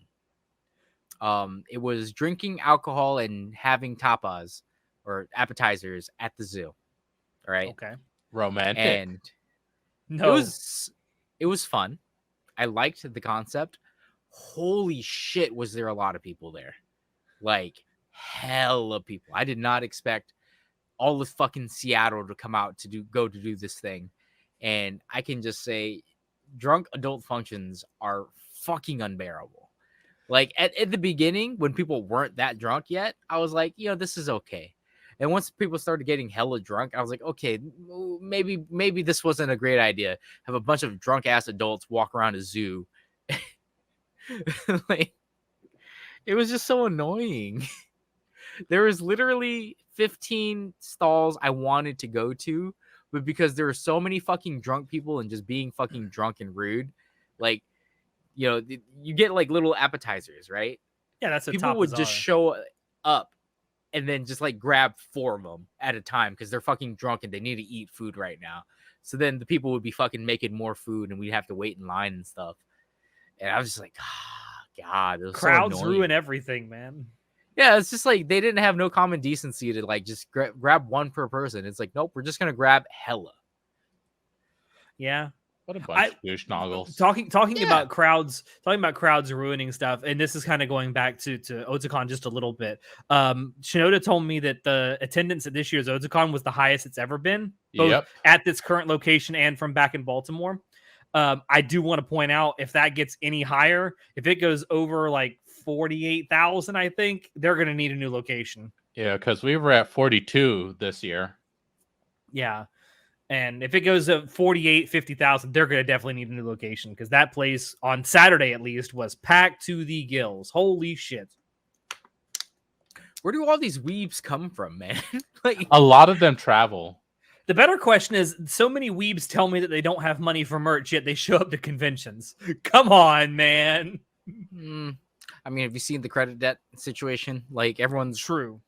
30,000. A lot of people probably go on so. vacation in debt. So yeah, you're probably not wrong about that. Yeah, which is a shame. Probably a lot of people use conventions a lot like I do as part of vacation time every year too. So they kind of lump it in with visiting and stuff. I don't know. But anyway, John, you're right. Drunk people in public, especially in crowds, are kind of fucking miserable. Yeah. Like, it felt like you've been to Epcot, right? You know how the Epcot experience is when the it's food like and the wine festival. Yes. My fucking God. It was literally that. It was that. One of the best things ever is going to the airport and watching people because they kind of lose their minds when they check their luggage a little bit. But man, just going and people watching at Epcot during the food and wine festival, especially if you're sober yourself, whoo, you're in for a good ass time. Yeah. I kind of miss Epcot's food and wine festival because they had pretty okay food and pretty okay drinks. It's really the only reason to go to Disney World is Epcot's food and wine festival. Well, it's just a fun time. You walk around and just drink and eat. Like, I like the concept. The problem was that this was done in Seattle. 0 fucking parking, tiny parking spaces, and they only had 15 fucking stalls. See, at least with Epcot's food and wine festival, you got a massive parking. You got a massive freaking park for all the people to walk around. So in Epcot, we literally waited in line for one of the food stalls for like 45 minutes. Damn. It was a chicken wing place, yeah. At Epcot? No, at the zoo. I was about to say, like at Epcot, the most I've ever had to wait in line at the Food and Wine Festival is like 5 minutes. Oh, someone's coming into the room again, even though I'm live streaming. Is it the secretary? No, it's my mom. She's prepped. Oh. We have to prep for the parade tomorrow, so she needs Lacey to come out. Oh, come out of the closet? No, to go try on something. I also fell up a dirt mountain. What does that mean? At Wait, the what? zoo? She freaking so while we were leaving, we were there for like 3 hours, right? And we were walking back to the car, and instead of like taking this 3.5-foot jump up a concrete wall like I did, she decided to walk up this dirt mound, and then I don't know how she did it, but she fucking beefed it. Fell down. I love her so much. And I'm just like, how? There was zero verticality involved in your walk, and you just beefed it. Get out of here. No, you're not part of the episode. Get out of here. She wants Get to outta defend here. herself No. and her honor. Waifu problems. Waifu problems, am I right? But yeah, I just feel like because there are so many stalls, or so little stalls and so many people, that like it was just bad. And then the whole like freaking drunk people just being inconsiderate as fuck. See, Like- drunk people are fun when they're just like, ha ha ha, ha, they're laughing and Yeah, but having a good time. It's but- just always the worst because drunk people are never fun drunks. All right. Like it might be Depends. just an American mentality where it's like drunk Americans are literally the worst, or just drunk people like drunk Westerners are literally just the worst people on earth. Like it any reminds type me of freaking that. Westerner. I forget what anime this is from, but it's the one guy who's like super American in that anime, and he's serving hot dogs. Like, how the fuck are you? Come over here and get a fucking hot dog, you. And he's like dressed as Elvis. I don't know what anime that's from. Do you guys not know this? No, I don't know this. I forget what anime this is from. If anyone out there knows it, please let me know. But he's like super foul mouthed, but he's really nice about it. Like, how the fuck are you? Come here, fucking sit down, have a fucking hot dog. Bro, that's the American way right there. Like, But it's like this is how Japanese people perceive Americans. Is like they're super loud and foul mouthed, but they're actually nice about it. Yeah, I true, mean that's though. kind I of mean, true. Yeah, like that's just true. the truth. Be the Americans the Japanese think you are. But yeah, like at least in Epcot, you have like all the Disney people there to kind of filter out all the like really fucking drunk people. True. And Here at the zoo, it's just like the first hour was fine. The second hour, when people were coming back for the 5th and 6th drink, then people started getting sloppy. Then by the third hour, right, like 30 minutes before closing, it's just like drunk people in Seattle. And I'm like, God, it's like I'm bar hopping at Cap Hill right now. This sucks. the good thing about Disney parks is they're all pretty much big enough to where you can kind of spread out, and you're not forced to be all in one place with these drunk people if they are there. The one nice thing about it. Yeah, one of the few nice things about Disney, it is big enough to spread out. I thought it'd be a lot more classy. Like I was like, oh, we're just gonna have tapas and some IPA or some wine. It's like, nope, some everyone's just getting sloppy drunk. aperitifs. Yeah, and everyone's just getting sloppy drunk. And I was like, oh, some of the restaurants were really good though. Were they? And then Was the food even worth going for? I guess is the question. there were 3 standout. So there were 15 stalls, but we only could get to like 8 of them in the 3-hour span because it just took so much fucking time to like wait in line to get food. But I would say there are 3 standout ones. There were 5 that I absolutely detested. I was just like, this is a weird mix of fucking food. Please stop. One of them was a scallop place. So it was a raw scallop, but they made it sweet. Ooh. How? They had sweet corn and sweet stuff in it. I don't know. It was weird tasting. And I'm like, I'm so used to savory scallops especially when they're raw. I've never had a sweet scallop before in my life that was not cooked. Seems I like was an just like, odd this is- combination. It was so odd. Like the mouthfeel, the texture and everything was real off because when you add sugar to, because when texture matters in a fucking dish, especially if you're going to Yes. eat something raw. Okay. Yes. when you add sugar to things, it makes it softer. All right. And it was just mushy. And I'm like, this is kind of gross. I'm like eating a wet booger. You are, John, you are absolutely spitting right now. So I was just like, nope. I tried it. I did try it though. I wasn't against trying it. But the barbecue place wasn't that great either. The one place I fucking absolutely adored, this place that was giving out it was ahi tuna, but like ahi tuna chips and dip, bro. Oh my god. Was like the dip made out of like ahi tuna, and then the chips they were made like homemade ahi tuna, and then they had homemade chips, and I was like, bro, it was so good. I was like, I bet that where's was your amazing. fucking restaurant, man? I will go eat at your restaurant and buy this all the right. I will go right now to get away from all these fucking people. It was so good. So yeah, I kind of miss Epcot though, because it was just fun walking around and being able to eat different types of food and just drinking. Just don't bring up Epcot and Tinatai. That's where he got dehydrated when he had heat stroke. Yeah. Yeah. Oh boy. Oh my god. I thought I was gonna have to carry him back home for a while. Not even gonna lie. But speaking of food, I have a hot take for food. Okay. I have a hotter take than what you have listed here. Okay. I personally feel that Koreans make better food than Japanese people. Oh, that is there, a hot buddy. Whoa, there. What you talking about? Now, are you saying in general or specific types of food?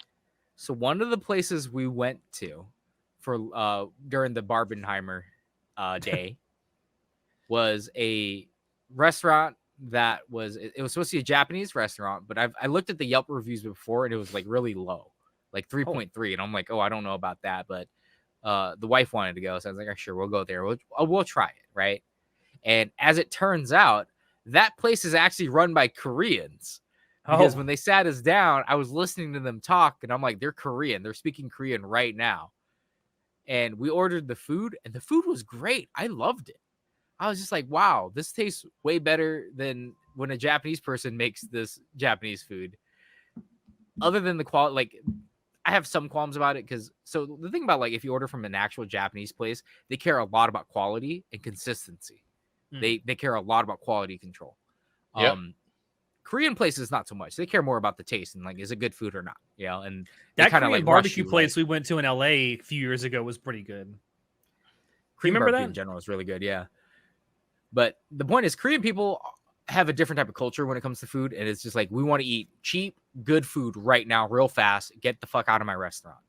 They'll be kind of polite, but they're basically always trying to rush you to get in and out.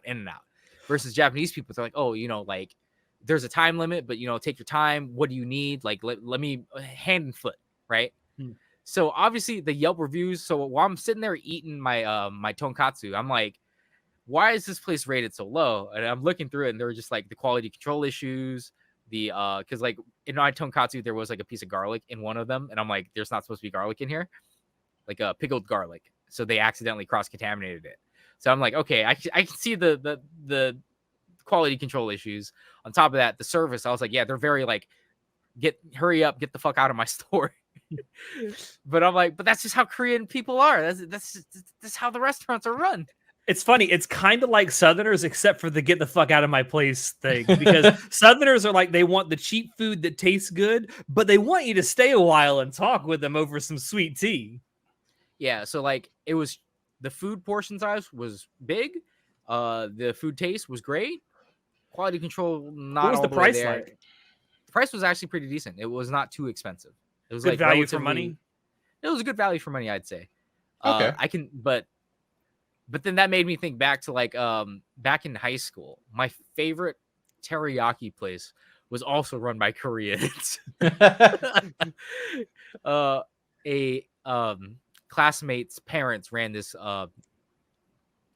teriyaki joint that I just was like, this is the best teriyaki I've ever had. It's great portion sizes, and it was super cheap. It's like $7, and I could eat this teriyaki for 2 days. They gave you fat stacks. And I just felt like it just made me think about all the places I've been to where it's like a Korean person is actually running this Japanese place. And I'm like, usually the food is good. I've never really thought about it too much until Barbenheimer where I was like, why are people saying it's bad? I'm like, oh, because it's not an authentic Japanese experience where they wait on you hand and foot. And I'm just like, yeah, it was crazy. And I was like, yeah, you know what? I personally prefer Korean food over Japanese food because I'm more of a spicy and fermented type of guy. Japanese food is pretty Savory. I don't want to say it's not, I don't want to say plain, but it's very umami based. Like taste the everything in here. No, there's not a lot of over seasoning involved. Yeah, that's true. Other than like certain katsudon and gyukaku stuff, like friggin' uniku, like the grilled meat stuff, where it's just like sweet sauces all the time. But generally, it's not over seasoned comparatively to Korean food. But I mean, maybe it's the Southeast Asian in me, which like I just like cheap. I don't want to say dirty food, but like cheap and dirty food. Whereas, because I'm used to like, oh, let's go to the food stall, get like these very suspicious 5-cent skewers. What you the best goddamn skewers in the world. What you want is skewers you'll have, but if you get the runs, John, who knows? John, what you want is a Asian version of Mexican food. It's just that's what you want. Bro, you want stuff that's I was cheap, talking to my easy coworker to make. yesterday about this. I was like, you know what? Asian food is my favorite food, but very close second is Mexican food because they have the exact same flavor profiles that I like in my food. Spicy, herbs, cheap, cheap, freaking like easy to make at home. So that's my like hot take for today of like, I think Korean people make better food than Japanese people. Do you want to know what my food hot take is, John? What is your hot take? European food is the best food in the world. Get the fuck out of here. Especially when you're talking about Italian and Greek food. See, okay. Here's my problem. I think Greek food is okay, but compared to like Middle Eastern food, I think Middle Eastern food tastes better. Oh, because they use more herbs, bro. Middle Eastern food is fucking fire. Oh, yeah, man. But I don't know. Like I do agree. I like Mediterranean food a lot more than just Mediterranean food in general, especially like the European Spanish food is also really good. Oh yeah, European Spanish is really good. But yeah, I love Mediterranean cuisine so much, and yeah, I think you put a little bit of Middle Eastern cuisine in that too. I mean, it's definitely not European, but Mediterranean in the sense that like Turkish food, Arabic food, Egyptian food, things like that. I fucking love that shit. I love that more than I like Asian food. Yeah, I don't. Maybe it's because you're Irish that you feel this way. Maybe I did grow up way more on European style foods. Yeah, like growing up with Southeast Asian food and being able to like actually go to Asia and actually like taste authentic food stall food. You're like, bro, this is what I want every day forever. I wish I had night markets every day where I could just eat this type of cheap god, food. John, we would be so goddamn fat right now if we had that. No, we wouldn't be fat at all, bro. We'd be walking around all the time just being drunk. True. Good point. I will say, if I had to do my top 5 in terms of like cuisines out there, not necessarily in this order, but I would say Mexican, Italian, Greek, probably Japanese, maybe, and then Indian. Indian food is fucking phenomenal too. Oh yeah, I fuck with Indian food. But again, so a lot of my top foods always tend to be things that have a lot of spices and herbs. I love aromatics in my food. There's an Indian restaurant not far away from me that has like on their menu, they'll have like a list of how spicy you can make their food because you can customize the level of spice for every one of their dishes. Uh-huh. And the top spicy one is called Make My Butthole Bleed. I swear to guys, the dude has a sense of humor that owns the place, and I'm here for it. Bro, now I want some freaking curry. Man, Indian curry is so fucking good. Oh. There was a Indian place that does like more street food over at the National Harbor, and every time we were at Katsucon, we've always eyed it. And while I was over there yesterday for Station Uni, I was like, you know what? Fuck it. Let me go grab dinner from there. Oh man, that was great. Bro, I will concede. All right, like out of the 3 curries that I know, Japanese curry, Thai curry, and Indian curry, Indian curry blows them all out of the water. Oh, 100%. 100%. I completely agree. In my ranking, it goes Indian curry, Thai curry, and then like Japanese. Japanese curry is kind of the worst in my opinion because it's just sweet. It's just kind of whatever. No, Japanese curry is not top. Get out of here. No, it's not. It's because you can't actually eat anything else. Also, I do agree with you, Puzzle. British food is bad. I don't lump that in with European food. That's just bullshit. I still want to try beef Wellington. Now, beef Wellington is one of the few British dishes that's actually top tier. Yeah, beef Wellington is like I will say the that pub. I had that the shepherd's pie, and I was like, oh, so it's just like it's just meat and potatoes. Like, no, really. That's shepherd's it's pie literally just ground beef with vegetables. No, it's ground lamb meat, not beef. Ground meat. Yeah, that's right. Because it's a shepherd's pie when it's lamb, and it's a cottage pie when it's beef. Cottage pie when it's beef. Okay.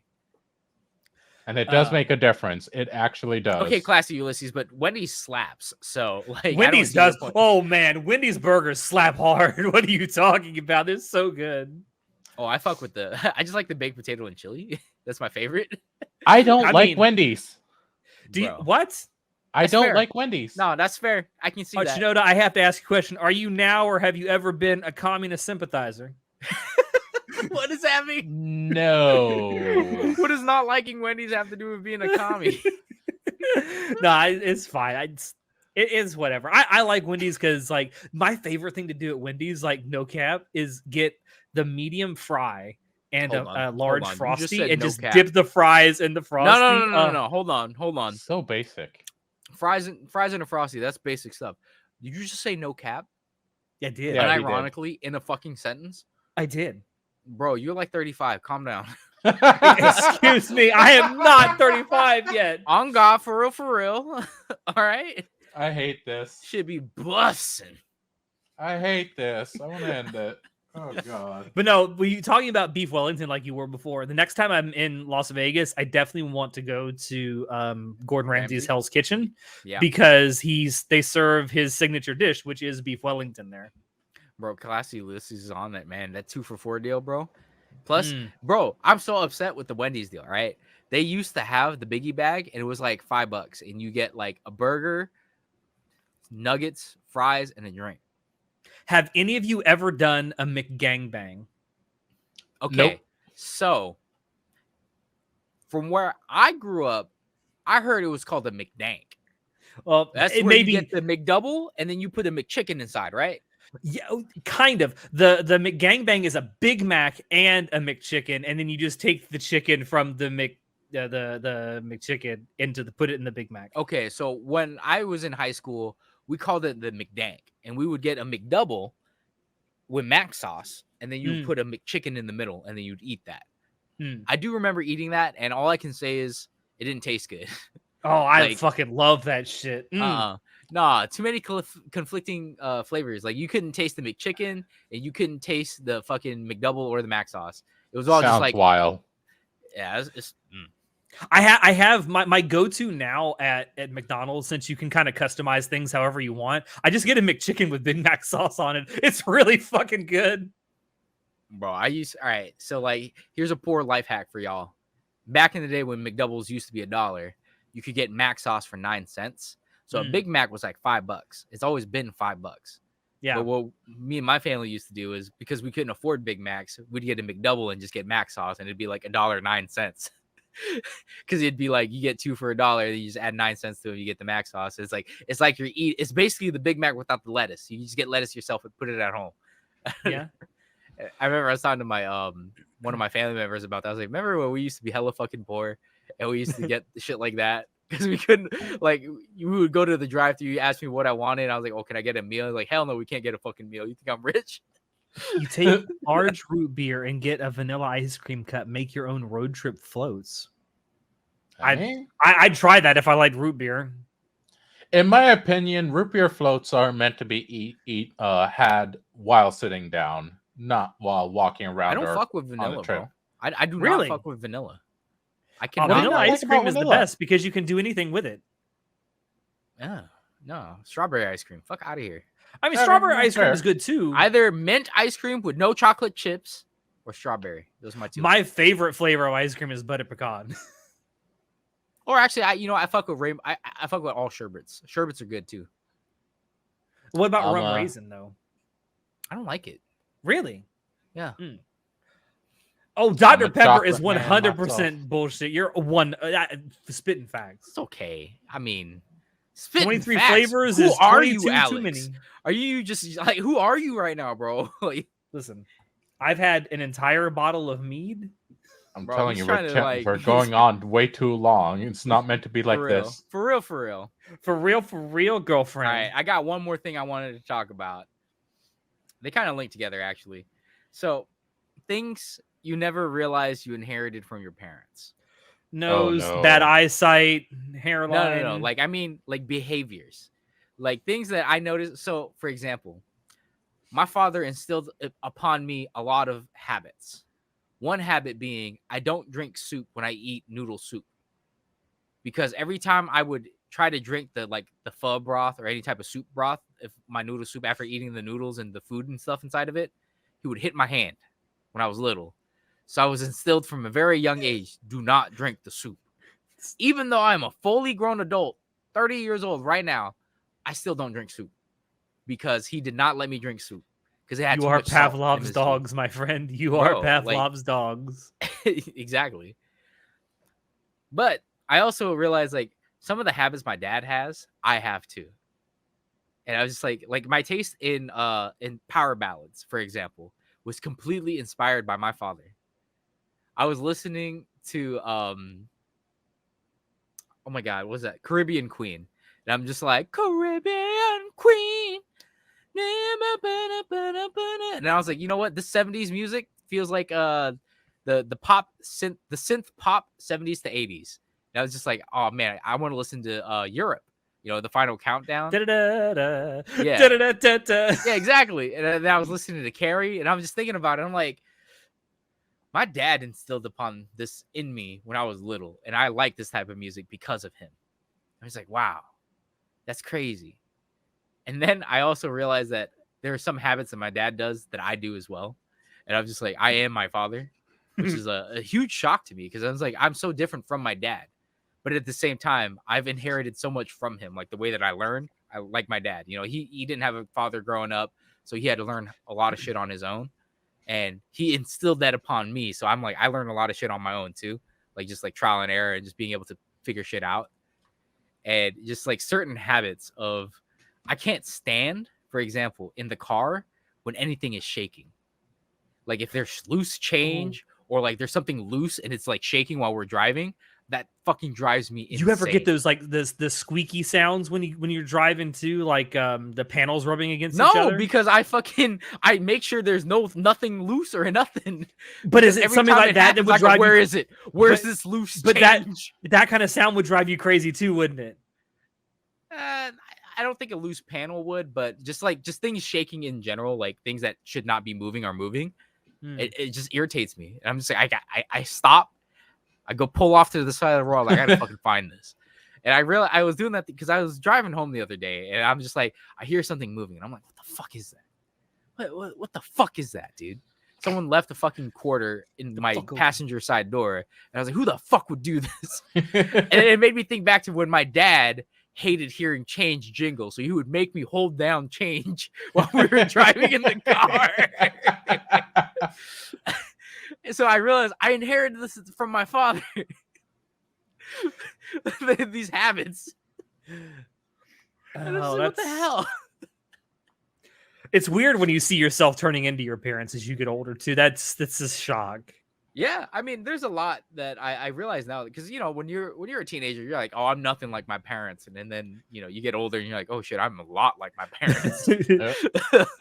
Everything's a learned trait. That shit hits you like a brick wall, though, man. It's like, oh god damn, I said all this shit, and now I'm becoming that shit. Well, like one thing that I know is like I was a robot for a long time where I didn't know how to feel my emotions. I didn't it's just growing up Asian male and stuff like that. You don't express your emotions and stuff like that. My dad growing up without his own father figure, he didn't like have a father. he didn't have someone to tell him he was proud of him or he loved him either, right? So like the way that my dad tries to hang out with me, like he'll just innocuously, son, I'm doing a barbecue. Do you want to come over? It's like My dad does wants the to hang same out. thing. My dad does the same hasn't thing. seen me. Yeah, because he doesn't know how to say, hey, son, I haven't seen you in a while. I miss you. Like, can you come over for dinner? He doesn't know how to do that. So he'll make up excuses. He'll be like, hey, son, I need you to help me move something from my truck to the backyard. I'm like, okay, sure, Dad, I'll show up. And I remember when I was younger, I used to be like annoyed. I was like, why do you need me to help you do this, Dad? I'm busy. Now I realize, oh, it's because he just wants to spend time with you, bro. Like, cherish this shit. Like, my father doesn't know how to say I love you. Like, he doesn't know how to express any of that. And for a long time, I didn't know how to express that either. And it's just like, it's learning to love those who don't know how to love has been a journey for me. Being able to like reciprocate to all the people who have helped me out in my life. Like, I'm very thankful for that. And I'm not afraid to tell my father I love him. Like when I'm like, hey, Dad, I miss you. I haven't seen you in a while. What are you doing this weekend? Like, I'm not afraid to do that. I'm man enough to understand that this is something that a lot of men need. A lot of men need to be there for each other. You know, fathers to their sons and sons to their fathers. It goes both ways. Just with your bros, just with everybody else. And Evangelion taught me this. Anime didn't teach me this. This was just me coming to a realization because, you know, like I said, my dad, realizing that I actually inherited a lot from my father, and it's helped me out a lot in life. And then realizing who he is as a person, and just being thankful for him in my life. Like he wasn't the best dad. I can definitely say that. Certainly a lot of things he did that he shouldn't have done, but he's still my dad. I still love him.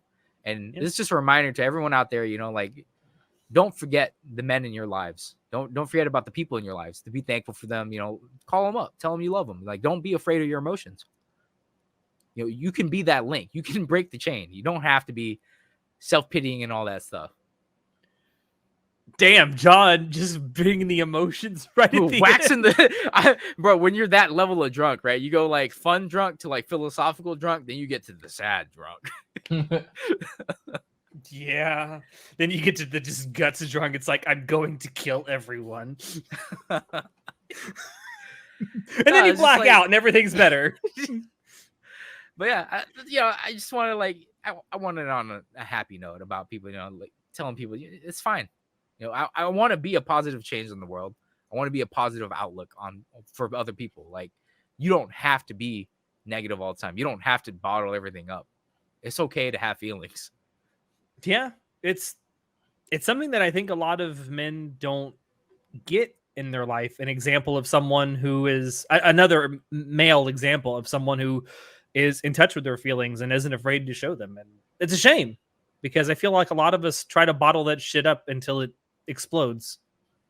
Well, I understand there's a lot of catch-22s with it too, though. Like, you can't show weakness. The minute you show weakness, it's like everyone dunks on you. You know, there's plenty of women who won't want to be with you because you actually have emotion. Like, oh, what? You're not just a mindless robot who can just provide for me? Holy shit. Yeah. But you know what? You want to say to that? Like, fuck them. You're a valid person, man. You have emotions. Everything you do. You know, I'm How proud much of that alcohol have you drank, John? Not enough, bro. Not enough for this bullshit. I'm a whole fucking bottle of mead in. So gotta wax philosophical, man. How much? Gotta teach all the young kids, be good role models. 14% ABV. Nice.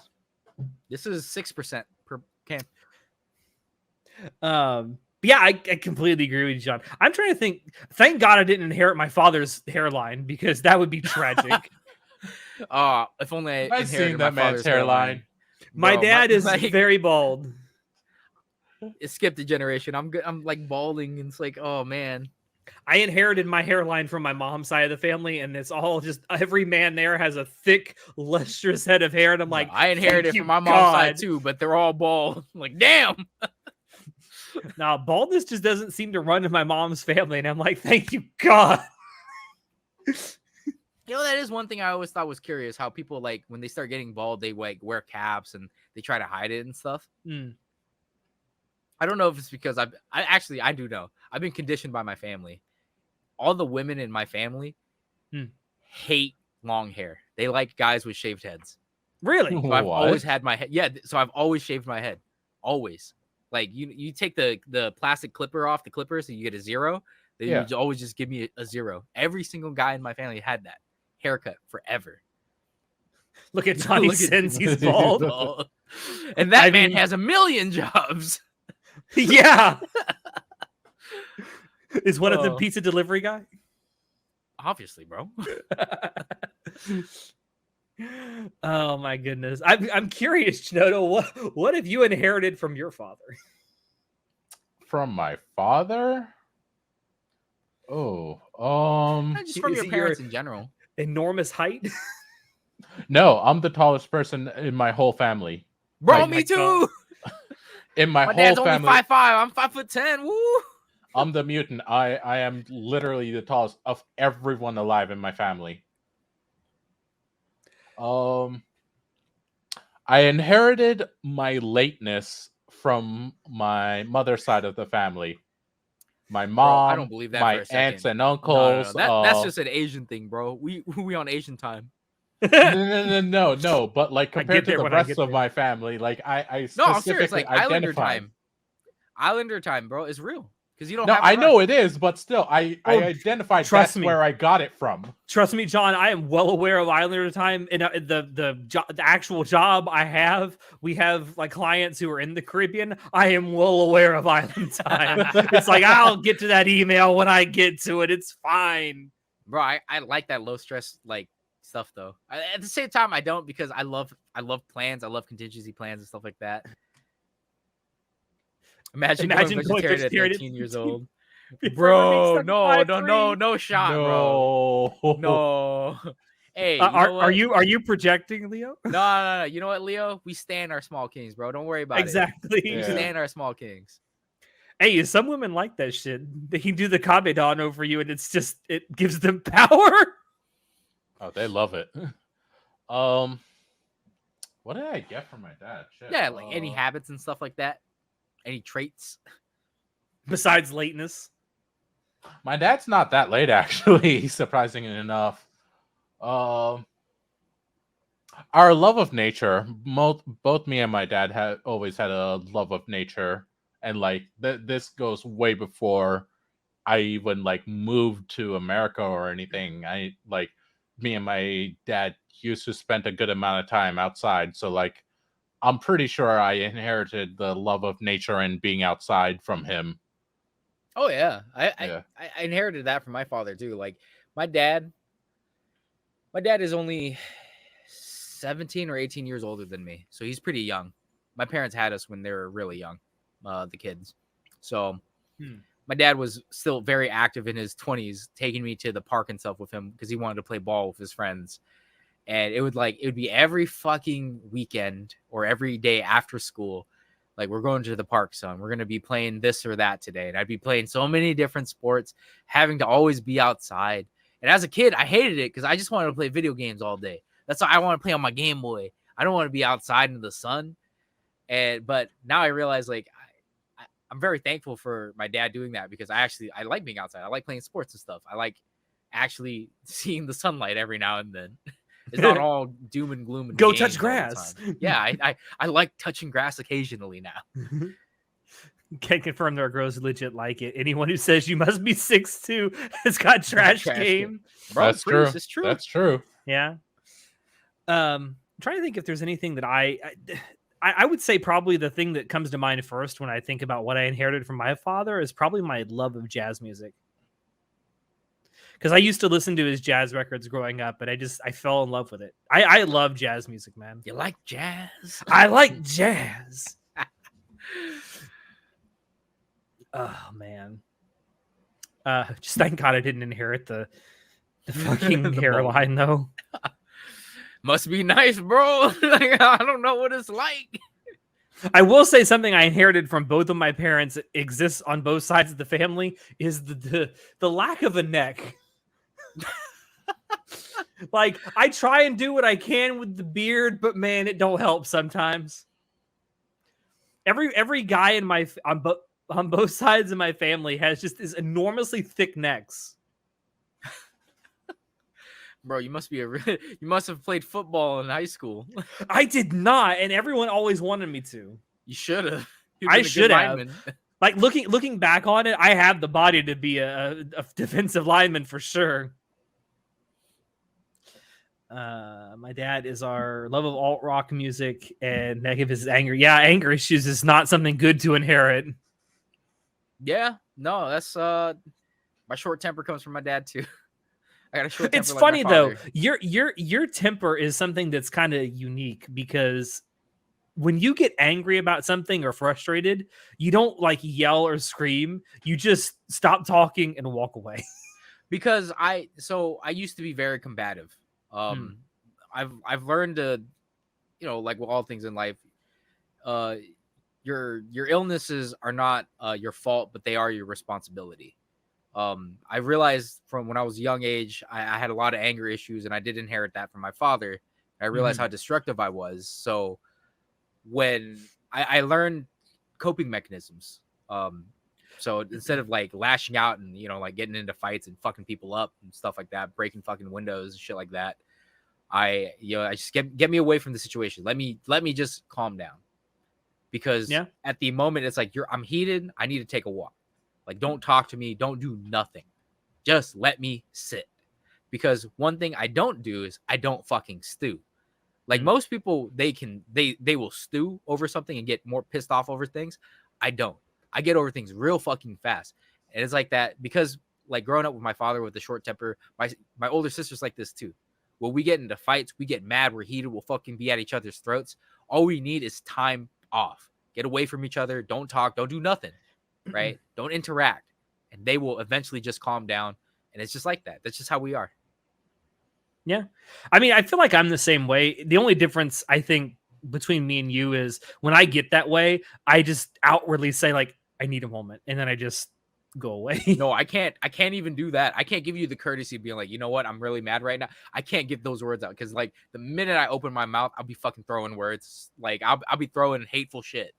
So it's like, no, I just got to go. Just let me leave. That's all you have to do. Yeah. Man, it's almost like we're becoming our fathers. It's not too bad of a thing. I love my dad, like I said. Yeah. I will say I have a better relationship with my father now than when I was like young teenager. We had a come to Jesus moment at some point. No, with me and my father, we had a come to Jesus like chat when I was like, I can't remember exactly how old I was. I want to say I was 13, 14 years old. But it's like we were constantly bickering at each other. And my mom was like, you guys need to fucking settle this because this is ridiculous. You got to squash the beef. Exactly. Your dad smart life advice. Like, I mean, take it. Little shit. Yeah. I mean, that's my mom's personality right there. It's like, listen here, you shit. I brought you into this world. I'll fucking take you out and I'll make another one look just like you. I've never met Judy, but I love this woman. My mom she's the reason I have a thick skin. I don't know if I could rightly say that she has a super thick skin, although I know she does. But I had to have a thick skin because I grew up with her. But I think it worked out for the best. I will say one other habit I got from her was my belief is in the phrase, no blood, no foul. As long as you're not hurt, you're okay. Go on. My mom used to say that, bro. My mom used to say that all the time when I was growing up. Like if I hurt myself, it's like, no blood, no foul. Bro, what if you got internal bleeding? Look, it's not a hard and fast rule, John. It's just what she said. John, the blood's supposed to be on the inside. It's okay. No! Yeah, it's like it's internal bleeding. Blood is supposed to be on the inside. God. I literally almost died last year because of the exact same logic. Calm down, guys. Yeah. Oh, there goes my wife sighing because I wouldn't go to the doctor I wouldn't go to the ER for like a week because I was like, that might be blood. It might just be hot chips. Who knows? Hey, Glass Ulysses, I have a lot of, La chancla. The chancla is the most destructive weapon on earth. I know, but man, my mom had a belt and she was not afraid. Bro, you guys got off easy. What the hell? A fucking slipper or a freaking belt? Man. I don't know. That belt hurt when it was the metal part.